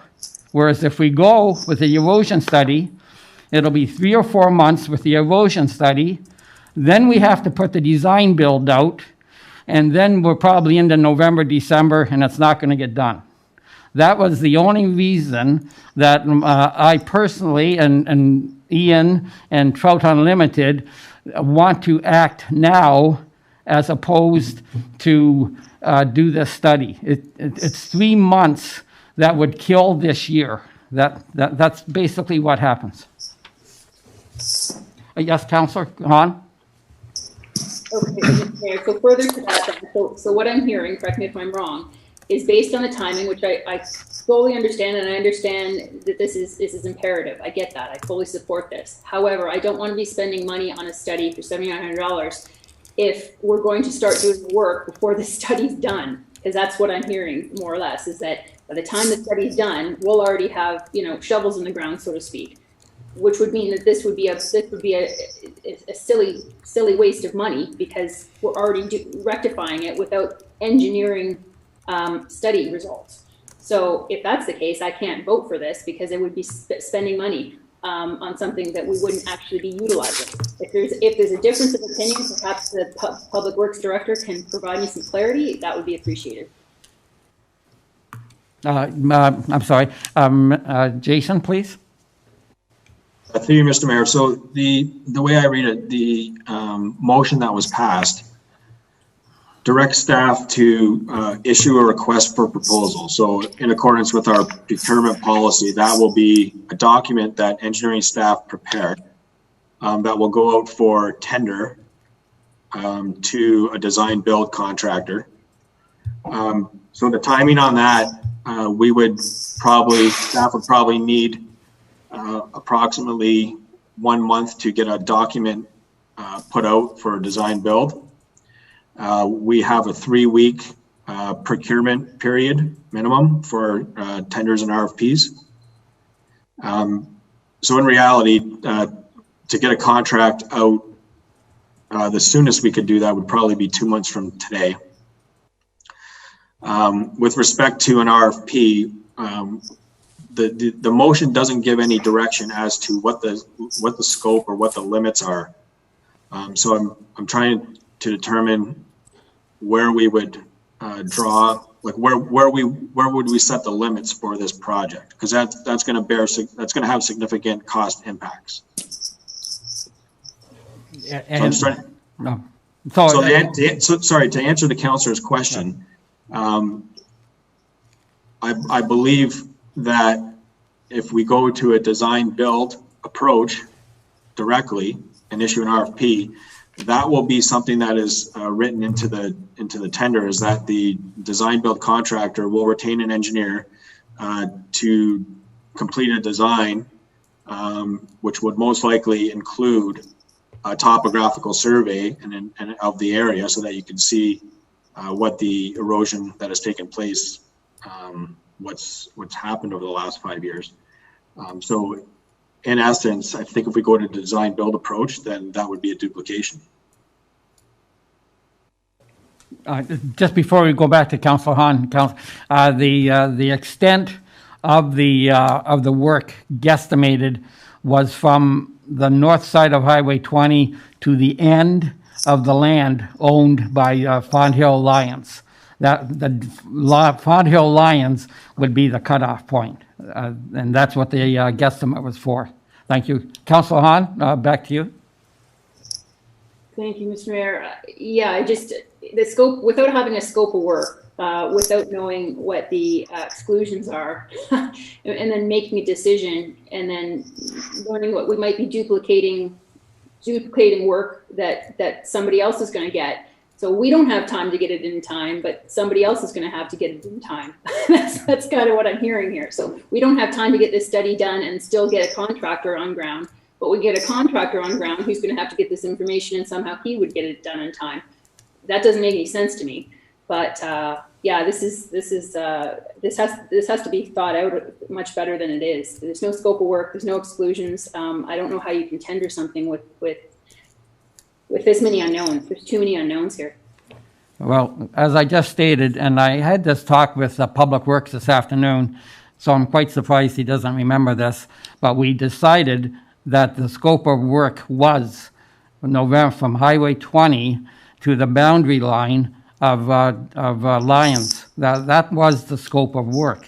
Yes, should it have a staff report coming to a conclusion as to what it would cost? Well, you're going to use the same engineers that are going to be doing the work anyway. So we know the scope, or we know the distance. All we need now is to get, when we know the limit, and before they do any work, they will come up with a price. And I would think that the way the motion reads is that if it was to go over the $70,000 mark, it would have to come back to council for another okay. Would that be the right thing, Mr. CAO? Yes, well, that isn't specific or unique to this council. You give us a budget, we always undertake to operate within it. When we let out RFPs, we have a preordained price we think is accurate. If the amount comes in under that price, we award. If the amounts come in over that price, we come to you and seek direction, and typically council's you either approve the extra spend, or you defer the project for another year, or you order another RFP or similar. But if bids come in over the estimated amount and the budgeted amount, then we come back to you. We have no authority or jurisdiction to make those decisions ourselves. That authority rests with council. One last question, Councillor Hahn. It's not a question so much as it's a statement. It's just without a terms of reference, without a scope of work in detail. Scope of work is more than just, we're doing, this many feet. There's more detail involved than just that in the scope of work. So without having any of that engineering scope of work to look at and to have prices, again, I don't feel confident at all in spending this $79.50, because it sounds like it's going to be duplicated anyhow. Okay, thank you for that. Councillor Hildebrand. Through you, Mr. Mayor. Since we supported your motion, even though I didn't support it, I did support it, because I just wanted another report before I got it. But since we've all voted to support it, to the design bill, I say we proceed. We revise the motion to read that we receive this report from Public Works, and that's the end of it. We proceed on those bases. Through you, Mr. Mayor. So therefore, I would have a motion put forward by Councillor Hildebrand to amend the motion to just be receiving this for information, the report for information. Does Councillor Hildebrand have a seconder? Councillor Wink. Councillor Wink would be the seconder on that amendment. Is there any other further discussion on the amendment before I call the vote for the amendment? Okay, I see no further discussion. This would be for the amendment. Again, that amendment is being brought forward by Councillor Hildebrand and seconded by Councillor Wink. And the amendment would be to strike the three last paragraphs and just receive the report for information. I would begin the vote with Councillor Hildebrand. Yes. Councillor Kaur. Yes. Councillor Olson. Yes. Councillor Stewart. Yes. Councillor Wink. Yes. Councillor Hahn. Yes. Mayor Junkin. Yes. The amendment passes. We would then be moving on to the main motion as amended, unless there's further discussion.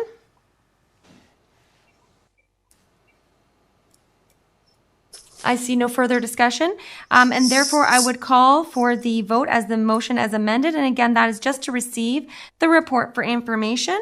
And I'll begin the vote with Councillor Hildebrand. Yes. Councillor Kaur. Yes. Councillor Olson. Yes. Councillor Stewart. Yes. Councillor Wink. Yes. Councillor Hahn. Yes. Mayor Junkin. Yes. Thank you. The motion as amended therefore does pass. And that brings us to our next item of business, and that's item 10.2.2. And we have a motion put forth by Councillor Wink, seconded by Councillor Stewart. Be it resolved that Council receive report 2021-0071, options for recognizing Pride Week celebrations in the town of Pelham for information, and that Council directs staff to proceed with the implementation of Council's preferred alternative for the Pride celebrations scheduled for June of 2021. Mr. Mayor, turn to you for discussion. Okay, thank you, Madam Clerk.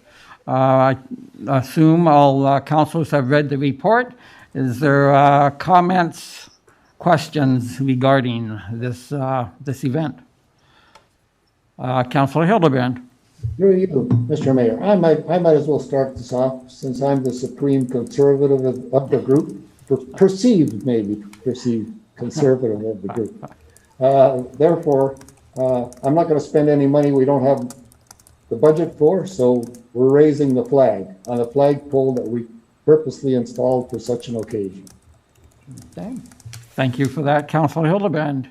Any other questions, ideas, comments? I see Councillor Stewart. Yes, thank you. Through you, Mr. Mayor. I'm in agreement with Councillor Hildebrand. I recommend that we put the flag up, maybe have the mayor and a couple of councillors there to, have a small, mini ceremony raising the flag, And that would be it for this year. Thank you. Through you, Mr. Mayor, if I may, am I hearing that there is an amendment on the floor from Councillor Hildebrand, seconded by Councillor Stewart, to amend the motion to indicate that Council's preferred method would be option 1, perform a pride flag raising in support of Pride Week. Is this correct? That's correct. Thank you, Madam Clerk. And Councillor Stewart, you're seconding that? Yes, I am. Okay, thank you. On the amendment, I see Councillor Wink. So I went through our capital budget to see if we had any money available, because I agree with Councillor Hildebrand. If it's not a budgeted item, we shouldn't be necessarily looking at it. However, there is $10,000 in the parks portion of replacement of benches. If we wanted to consider doing anything further, I suggest we purchase a couple of benches for this line item and install one bench in Peace Park and one at the MCC. Thank you for that, Councillor. Any comments on the Councillor's idea? Councillor Stewart. Yes, thank you. Through you, Mr. Mayor. I'm not in, actual disagreement with benches, but I think the issue is this is one particular group, and we have so many other groups that participate in the town in various ways. And I think it could become somewhat of a slippery slope if we've got to dedicate a bench or spend some money on some other way to recognize each of these events. We've got Seniors Month coming up, and I don't know what else all there is, but I think it could be a slippery slope. Thank you. Okay, thank you, Councillor. Any other comments? So I will make my comment, and it's this. Back in the fall, we got to remember where we are now. So we're in April. So yes, it was last fall, September, I believe. All 12 municipalities joined at the region, and our municipality was also signed on to an agreement, inclusivity and diversity agreement. All 12 municipalities did this. And yes, while I agree that as a budget item, the raising of the flag is appropriate if indeed we are short of money. My own feelings is that I think we should, as a town, do more. As elected officials, we represent every aspect of this community, every person, every person. So myself, I'd like to go with Councillor Wink's idea. If indeed we do have the 10 grand, 2 benches. I've seen the benches that Lincoln has put out, and they are very nice. And it does would show the community that yes, we are indeed committed to inclusivity and diversity. I guess we could also argue, well, there only benches, but at the same time, it's what those benches represent. So I will support Councillor Wink's idea. I guess so, Madam Clerk. What do we do on that? Certainly. Through you, Mr. Mayor, if council wishes, we can vote on the first amendment to include option 1 as the flag raising, and we could vote on that. And then certainly Councillor Wink could bring forth a second amendment to also include option number. I'm just looking to see the option number. I believe it's option number 2 to purchase two benches, one to be located at the MCC and one for, I think he indicated Town Hall. So if council wishes, we could vote on the first amendment, and then if Councillor Wink wishes, he could bring a second amendment. Okay, let me ask council. Council, are everyone happy with that order? We'll vote first on Councillor Hildebrand's motion, and then we will address Councillor Wink's. I don't see any hands up. So, Madam Clerk? Okay, thank you, Mr. Mayor. So this is for the amendment for the flag raising, and I will begin the vote with Councillor Kaur. Yes. Councillor Olson. Yes. Councillor Stewart. Yes. Councillor Wink. Yes. Councillor Hahn.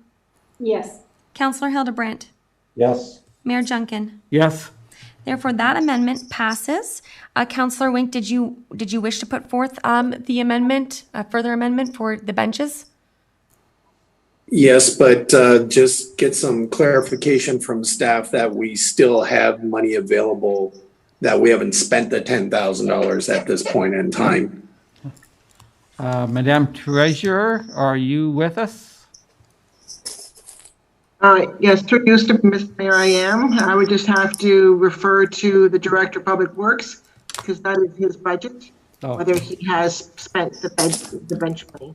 Okay, thank you. Director of Public Works, Mr. Murray? Thank you, Mr. Mayor. I believe the money has been spent for that particular line item, but there are most likely opportunities in that budget where we could look for the cost of a bench. I'm also recently aware that there may be some sponsorship opportunities with respect to the supply of a colored bench. So that's another option that staff could look at. Councillor Wink? So could the motion be something to the effect that we would support the benches provided that the monies are available through whatever avenue of the budget or through donations? Madam Clerk? Thank you. Through you, Mr. Mayor. Yes, I do have that. Councillor Wink would be looking for a seconder on that amendment. Oh, is there a seconder on that amendment? And I see Councillor Olson. Is there any further discussion on that amendment, or is council ready for the vote? One last time. Any other questions, comments on this amendment? Not seeing any, Madam Clerk? Thank you. The vote will again start with Councillor Kaur. Yes. Councillor Olson. Yes. Councillor Stewart. Yes. Councillor Wink. Yes. Councillor Hahn. Yes. Councillor Hildebrandt. Yes. And Mayor Junkin. Yes. That would pass as well, and that would bring us to the main motion as amended, unless there's further discussion. Not seeing any, Madam Clerk? The vote would then begin again with Councillor Kaur. Yes. Councillor Olson. Yes. Councillor Stewart. Yes. Councillor Wink. Yes. Councillor Hildebrandt. Yes. Councillor Hahn. Yes. Mayor Junkin. Yes. The motion as amended then carries. Through you, Mr. Mayor, that does bring us to our next item of business, which is the presentations and considerations of bylaws. And that would be brought forward by Councillor Kaur, seconded by Councillor Olson. Be it resolved that Council of the Town of Pelham, having given due course and consideration of the following bylaws, do now read a first, second, and third time and do pass same.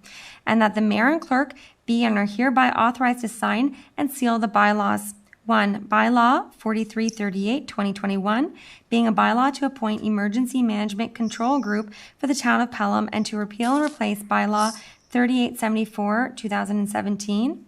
Bylaw number 2 would be Bylaw 4339, 2021, being a bylaw to amend Bylaw number 4299, 2020, to establish 2021 fees and charges to be collected by the Corporation of the Town of Pelham and to amend Schedule 1, Recreation and Culture Services. Bylaw 4340, 2021, being a bylaw to authorize the execution of grant funding agreements between the Town of Pelham and Her Majesty the Queen and Right of Ontario, as represented by the Ministry of Transportation relating to fundings provided as follows. $58,854 dedicated gas tax funds for public transportation program 2020 to 2021, and bylaw 4341 2021 being a bylaw to adopt the estimates for the town of Pelham for its own operation for the year of 2021. Mr. Mayor, I look for you if there's any debate. Yes, any questions, comments on these items? Not seeing any, Madam Clerk. Thank you. I would begin the vote with Councillor Olson. Yes. Councillor Stewart. Yes. Councillor Wink. Yes. Councillor Hahn. Yes. Councillor Hildebrandt. Yes. Councillor Kaur. Yes. Mayor Junkin. Yes. Thank you, Mr. Mayor. That passes.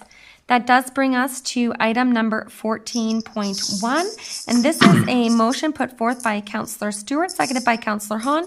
Councillor Stewart, do you wish to read your motion into the record? Yes, I can do that. Okay, should I start? You may proceed whenever you're ready. Okay, thank you. Whereas the province of Ontario, through the Planning Act, requires that the region of Niagara conduct a municipal comprehensive review, MCR, of its official plan, whereby decisions must be made as how all of the population and employment growth is to be accommodated in the local municipalities for the years 2031 to 2051.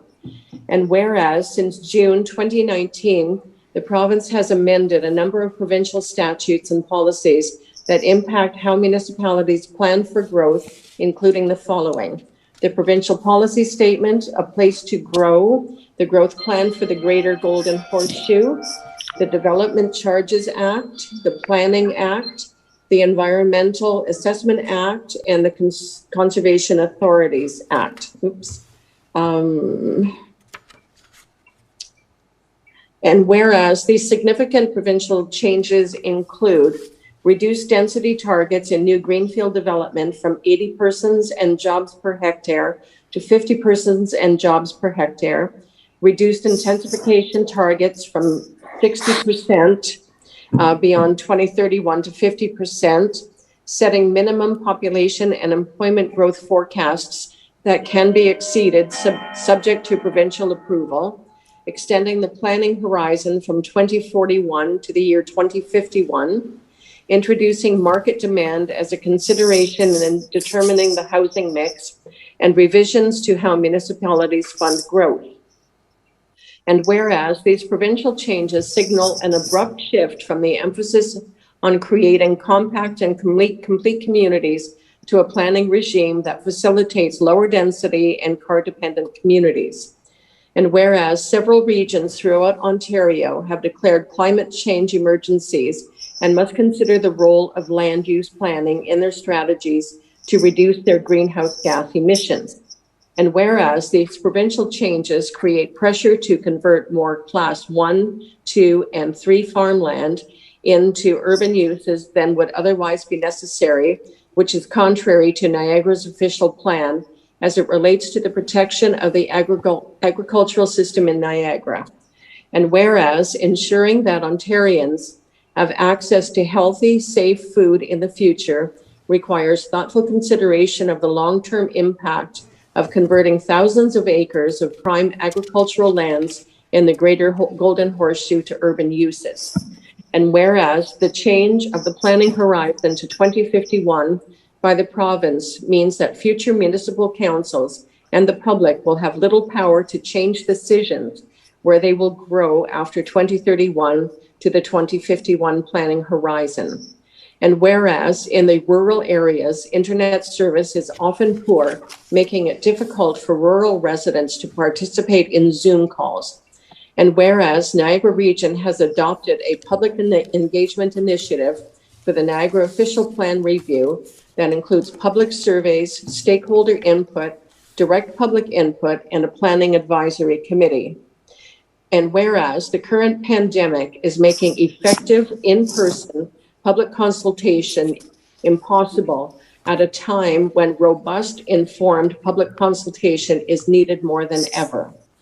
And whereas the nature of work has evolved in response to the pandemic, which may cause long-term changes to the assumptions underlying the province's land needs assessment. Now, therefore, be it resolved that Pelham Council request the Niagara Regional Chair to write to request the province to allow the region to delay its final report on its official plan review until proper, in-person, informed consultation with the public has been conducted on the growth concepts and the preferred growth concept. And further, that the province be requested to allow the new regional official plan, which identifies non-discretionary components of a regional urban structure that supports local plans and priorities inside the current urban boundaries, exempt from the requirement for in-person consultation with the public.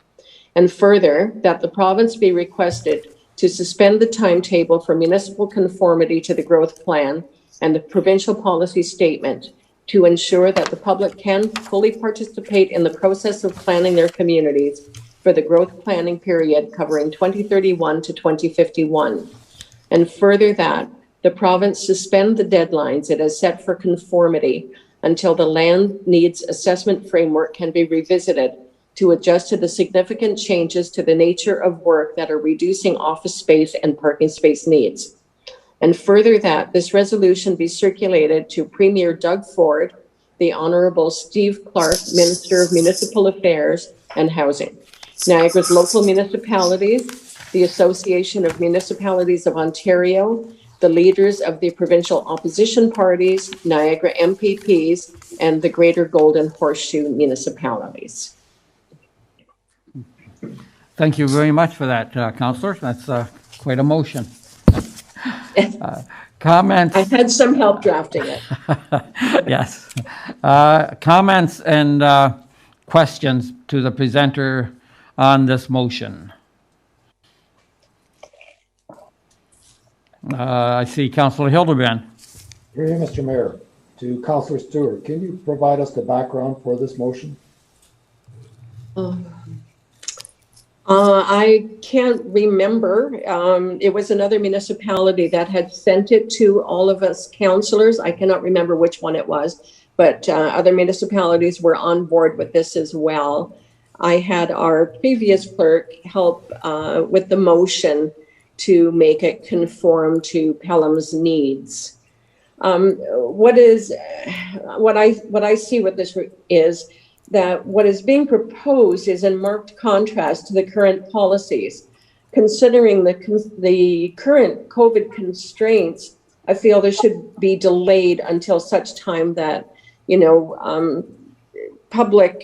we can have a good public discourse to be sure that what our municipality moves forward with and wants to input into the plan is what is best for our municipality. Thank you. Any other comments, questions? Councillor Olson. Through you, Mr. Mayor, the significant changes include reduced density targets in new greenfield development from 80 persons and jobs per hectare to 50 persons and jobs per hectare. That sounds like it's a reduction in density to me. Is that what we're seeking here? Yes, that would be a reduction in density, which would require far more farmland to be put into housing development. Okay. Councillor Olson. Thank you. I see that. I see what you're getting at. Now, I looked at the through you, Mr. Mayor. I looked at the consultation on this, and there was a total of the number was 6,747 replies to the province when they did their consultation. That sounds like a fairly good number of people to be taking part in the consultation.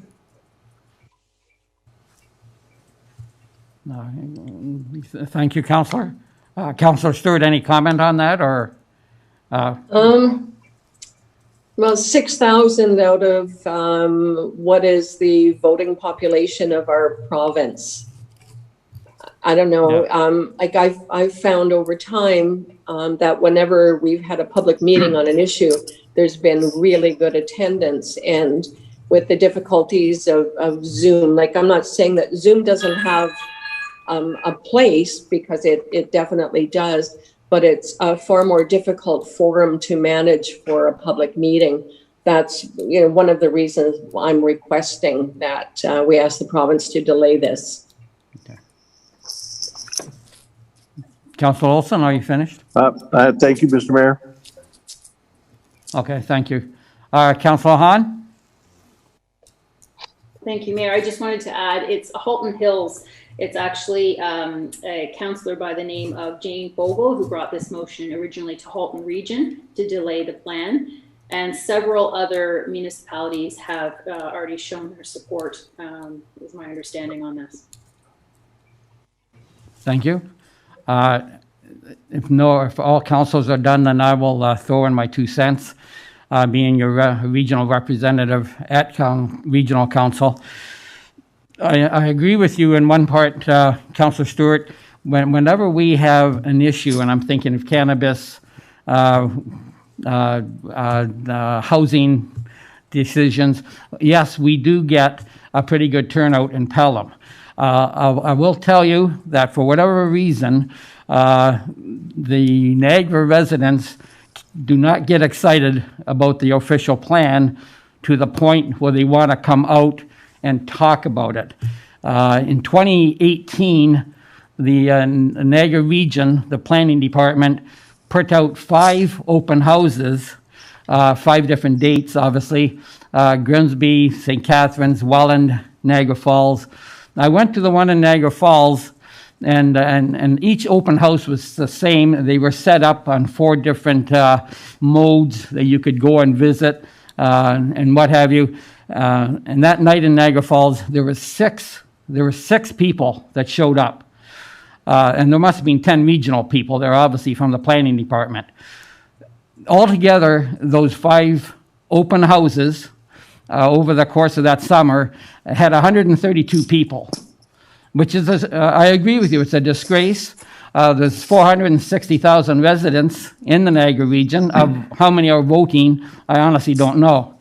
But at the same summer, the people could go online and answer surveys, obviously day or night at their convenience. And those surveys, and this is, of course, this is pre-COVID. This is, like I say, in 2018. And those surveys had approximately 600 people that in the region that answered the surveys and took the time to fill them out. So the fact that the region now is 2 years in on the scope of this OP, and the other thing that should be pointed out is the regional official plan has not had a comprehensive overhaul for 50 years. Halton Hills, I believe, and I could be off by 1 or 2 years on this, the last official comprehensive plan, comprehensive overhaul on their plan was something, I believe, in 15 years. So the fact that the region has gone so long and that we're 2 years in, and honestly, I don't think COVID is really having an effect on how people are reacting to the surveys, to the open houses. So I'm going to, I can't support this motion, Councillor. I think that the fact we're 2 years in, we're a year away, we'd have a whole new official plan that also helps the province or the municipalities and the region work together, just like our plan, 1986. And we're always running into the fact that it's so old and outdated. We're finding the same thing at the region. So I think that in one way I know where you're coming from, but the reality is I don't think COVID is having any effect on the public input. You either take the time to do the survey. They certainly didn't want to take the time to come out to the open houses. So for those reasons, I can't support the motion, Councillor. Thank you. Any other comments, questions? Oh, I see. Councillor Hahn. Through the mayor, the reason I seconded this motion is I think it's just too far of important of a planning document to not have in-person consultation, and COVID prevents that. I beg to differ on my end anyhow, and this might be very different for other people, but on my end, not a week goes by that I don't have constituents emailing me or calling me disgraced by what they feel is happening and to their town, to their region, the development. The crux of it all is that they want to have more to say about it. They've asked the dates of when they can, contact, who they can contact, when they can contact, what are the emails. There's been a lot of back and forth, and it's always to do with development. And it's always to do with people wanting to be able to have an opportunity to speak their mind about development. It could be because COVID, there are more people that perhaps have working from home. They have the time to go online, but I think there still is an issue with regards to not everyone having, being tech savvy, perhaps to take part in Zoom meetings and such. I think in-person engagement is still important. I think it's a big factor. And if that means delaying this very important plan, then I think that that's something that we should seriously consider. Okay, thank you for that, Councillor. Any other comments? And I see Councillor Stewart. Yes, thank you. Through you, Mr. Mayor. Along with what Councillor Hahn just said,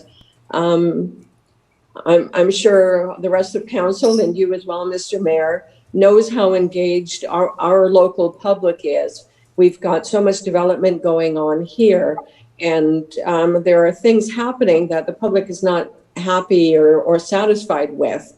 And that's another reason why I think a delay in this is so important, because if you're setting the tone for a 20-year period, you have to really make sure that we're doing the right thing. Thank you. Okay. Thank you, Councillor. Any other comments, questions on the motion? Councillor Wink. So through you, Mr. Mayor, to the staff, what are your thoughts on this? We turn to the Director of Planning, Ms. Weens.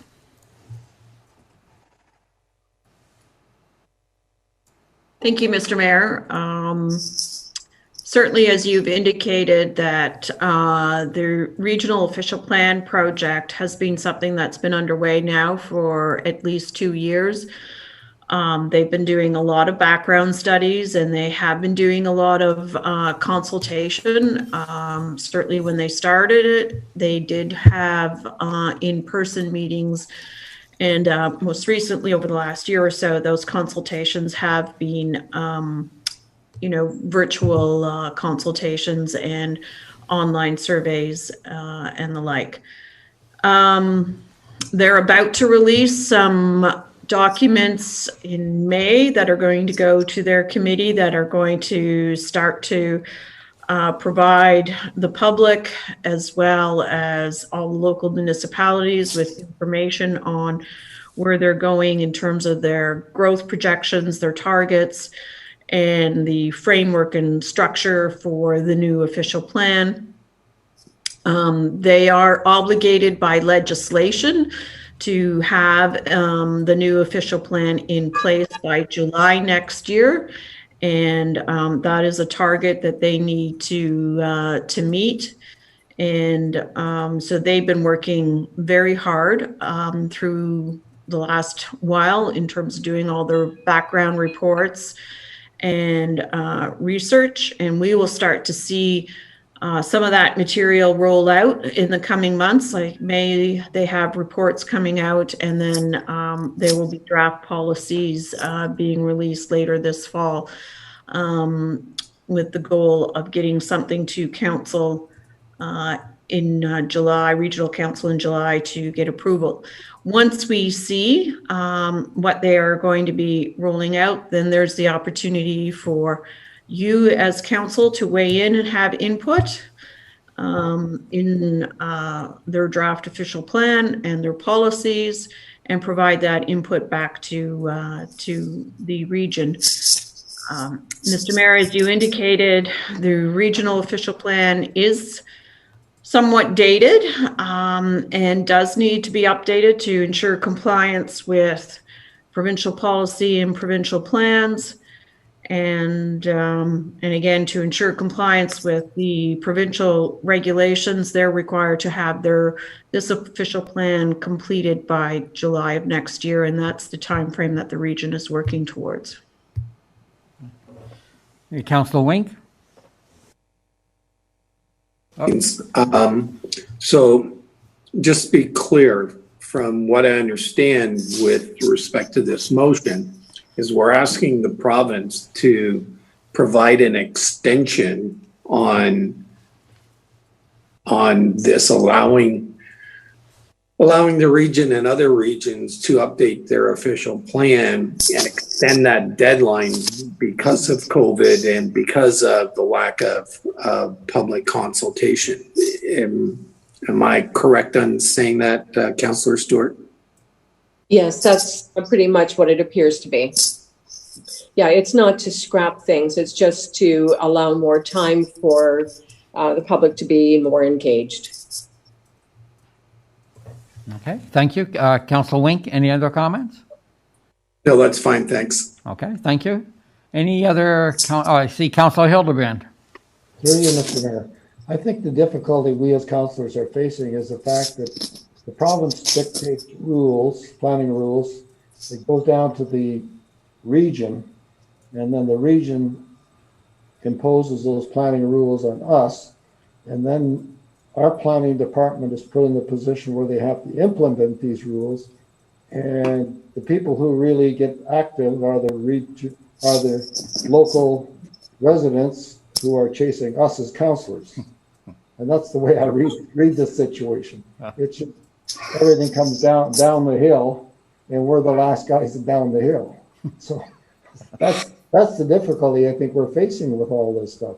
You know, I'm sure the developers don't like some of these rules that they're putting in place as well. I mean, it's not easy for any of us. I don't know that there's any easy answer.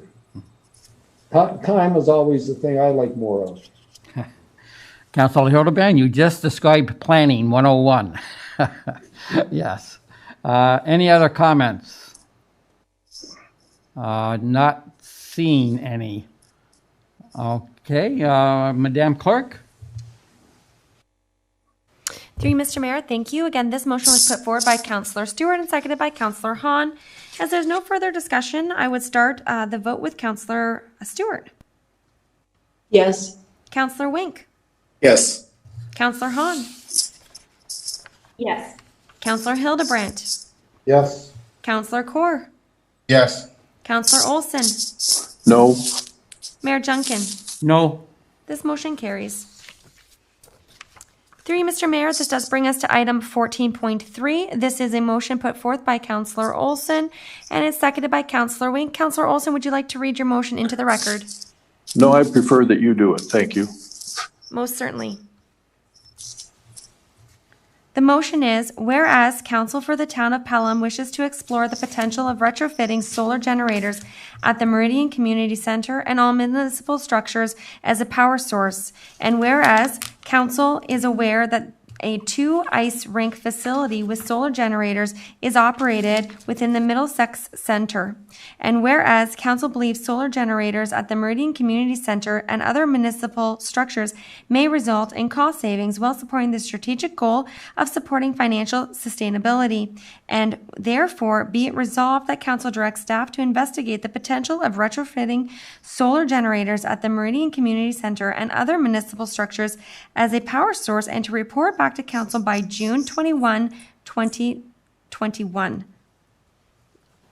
Mr. Mayor, for discussion. Okay, thank you, Madam Clerk. Councillor Olson, you'll notice the motion. Do you want to comment on it? Yes, through you, Mr. Mayor, and thank you to the Deputy Clerk for reading that for me. And I admire Councillor Stewart being able to read through her entire motion because I couldn't make it through this one. So this motion is designed to be a portion or a part of what I hope is eventually a longer term arrangement or plan for becoming net zero users of energy. And I understand that it was studied in the past by the Sustainability Committee and Councillor Hildebrand. But I know that now that there are differences in technology and there are differences in funding sources and even grants for this type of thing. So I would like to have a report on this. And the first step is going to be an engineering report, and if it's just not possible, it's just not possible. But I would like to see something with respect to that. And I've checked with Public Works, and the director has said that June 21st would be a possible date or a date that he could meet the requirement for a report. Thank you, Mr. Mayor. Okay, thank you, Councillor Olson. Questions or comments on the motion? Councillor Hildebrand. Through you, Mr. Mayor. I'm never against reports and more information. They're always good. Let me fill everyone in, since the USC has not brought an update to council for a while. I thought it would be appropriate at this time to spend a few minutes bringing you an update. As you probably know, the MCC started in 2018, and for the first 5 months, we consumed a total amount of power of 1.36 million kilowatts, which is in tune with the model that was made of the MCC, which was to generate, the model said we generate 3.18 million kilowatts, and with the 5-month average, we were going to produce 3.26. So the model was really good. It was close to 2.5% of what was used.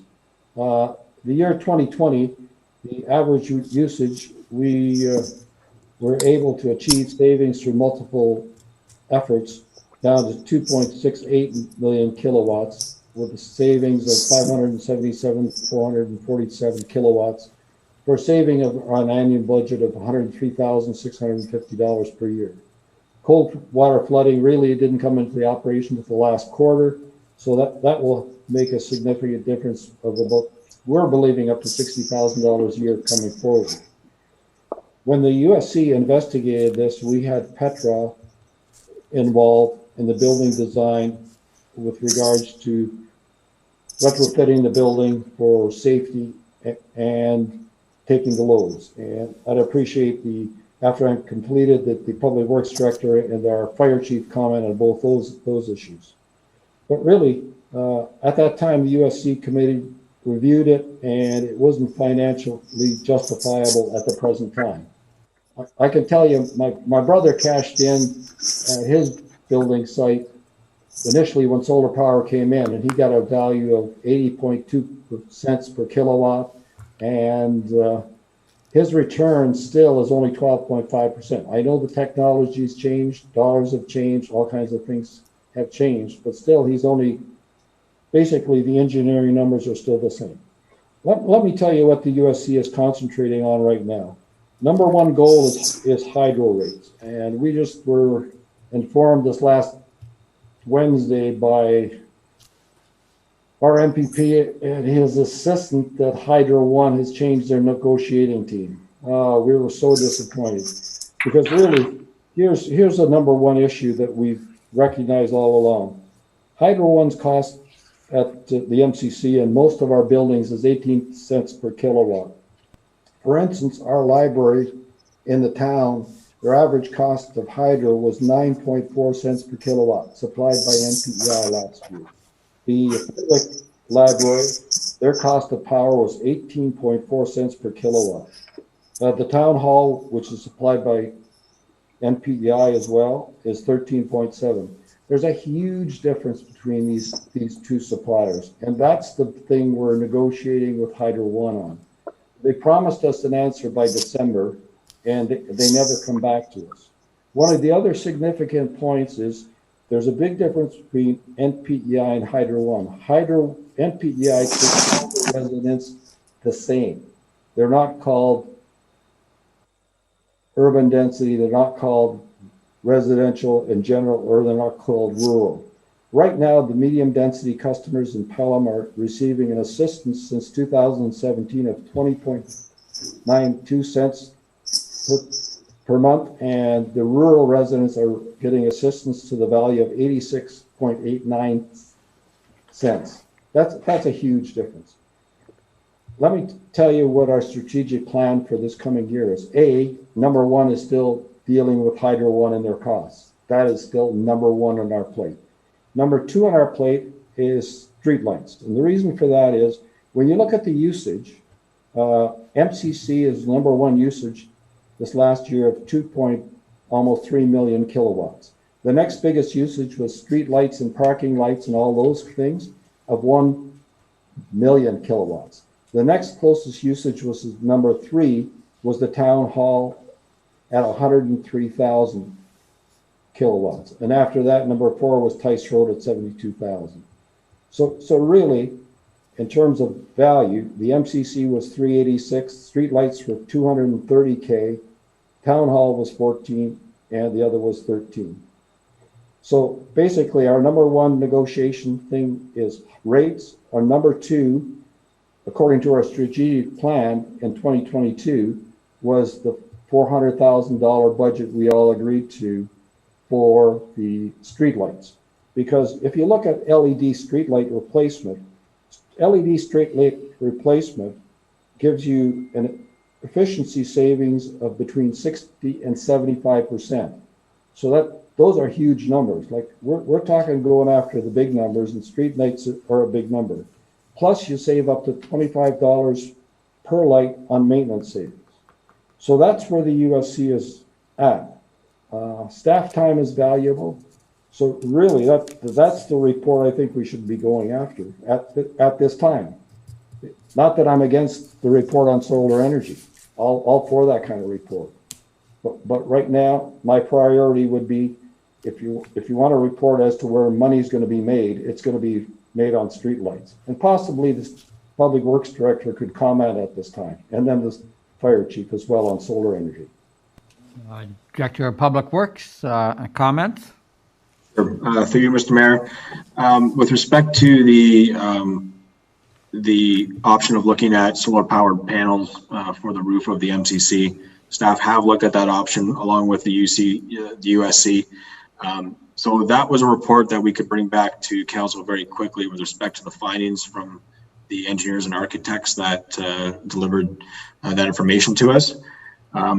If the intent is to look at solar-powered sources of energy for the other municipal buildings as well throughout the town and what could be possible, that would probably justify a little more time in generating that report. So that being said, with respect to the street lighting, it is a project that the engineering department has in our 20-year forecast. As it stands currently, we have $400,000 in the forecast for 2022 and $436,000 scheduled in 2023 for a total of $836,000, which would be the cost to contribute to the replacement of all of our streetlights from the existing to the LED style. I do have Derek Young, our manager of engineering. I know he has a little more information and intel with respect to the street lighting conversion program. So Derek may want to add some additional comments.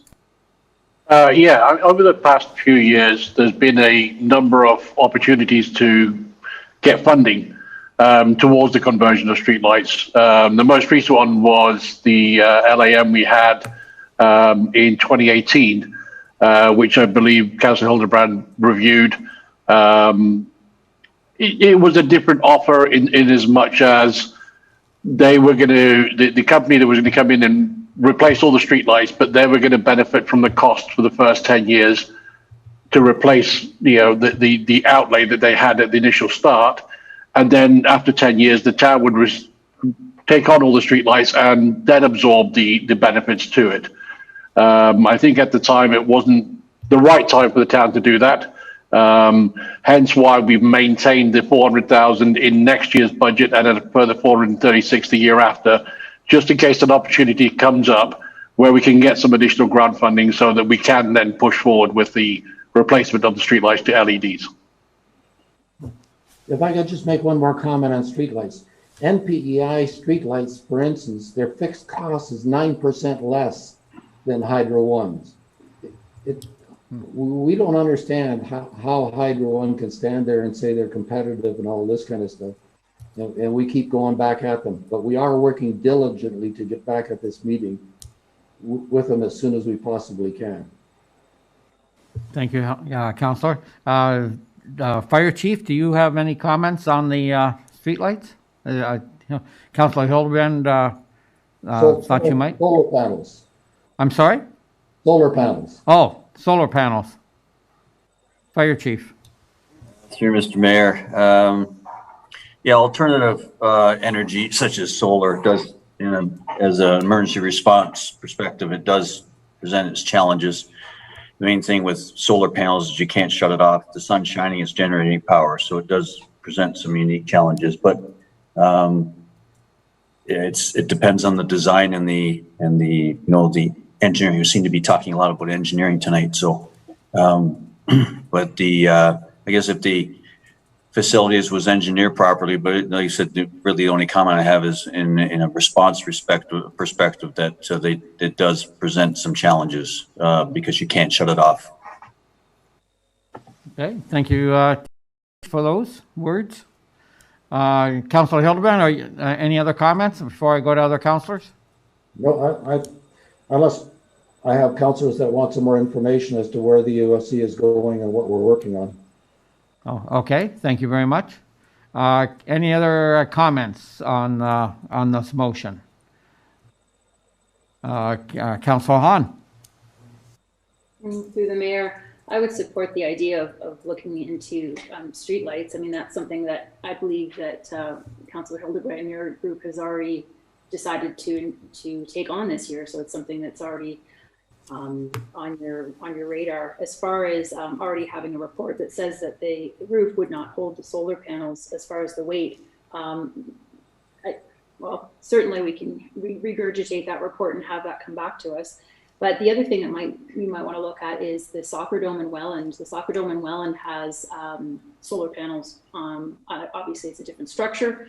There's probably lots of things that are very different. But if you are going to go and look at any of that, then that might be a phone call to those folks and ask what's what and what they did at their soccer dome.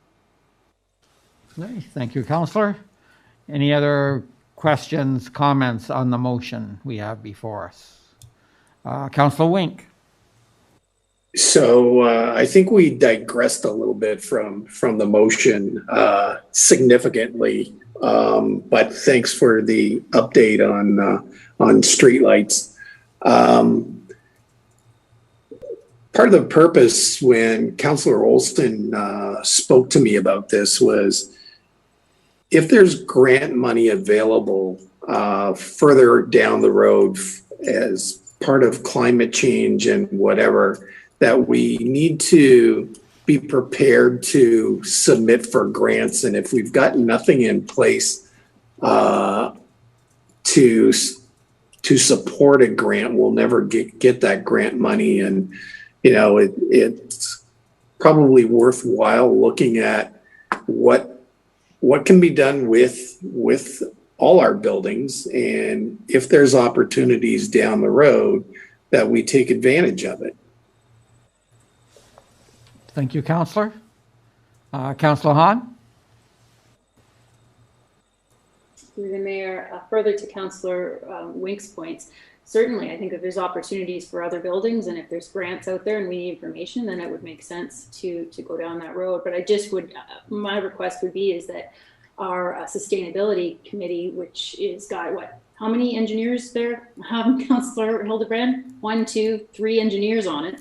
I think that should be consulted all along the way. That's your area of expertise, and I think it's an oversight just to ask staff to do reports and such and use their time in that regard when we have a committee that can probably, you know, work on that as well on the side. But I still think that they're endeavoring to look at the streetlights as their number one priority, which makes sense for the dollars and cents reasons. Okay, thank you for that. Again, on the motion, any other comments, questions? Councilor Hildebrand? Yeah, like I said, I'm never against more information. I don't know about staff time. Maybe the CAO could address that. It's just another job for staff. Is it a priority? Mr. C. It sounds like it's a priority. It's not on our strategic plan. I know that. But that being said, I guess. Mr. CAO?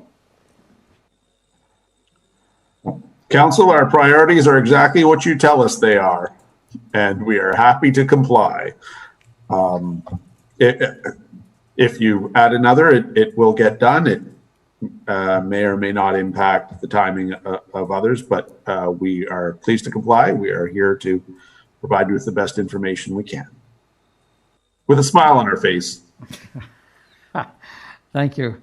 I think every councillor will remember those words, Mr. CAO.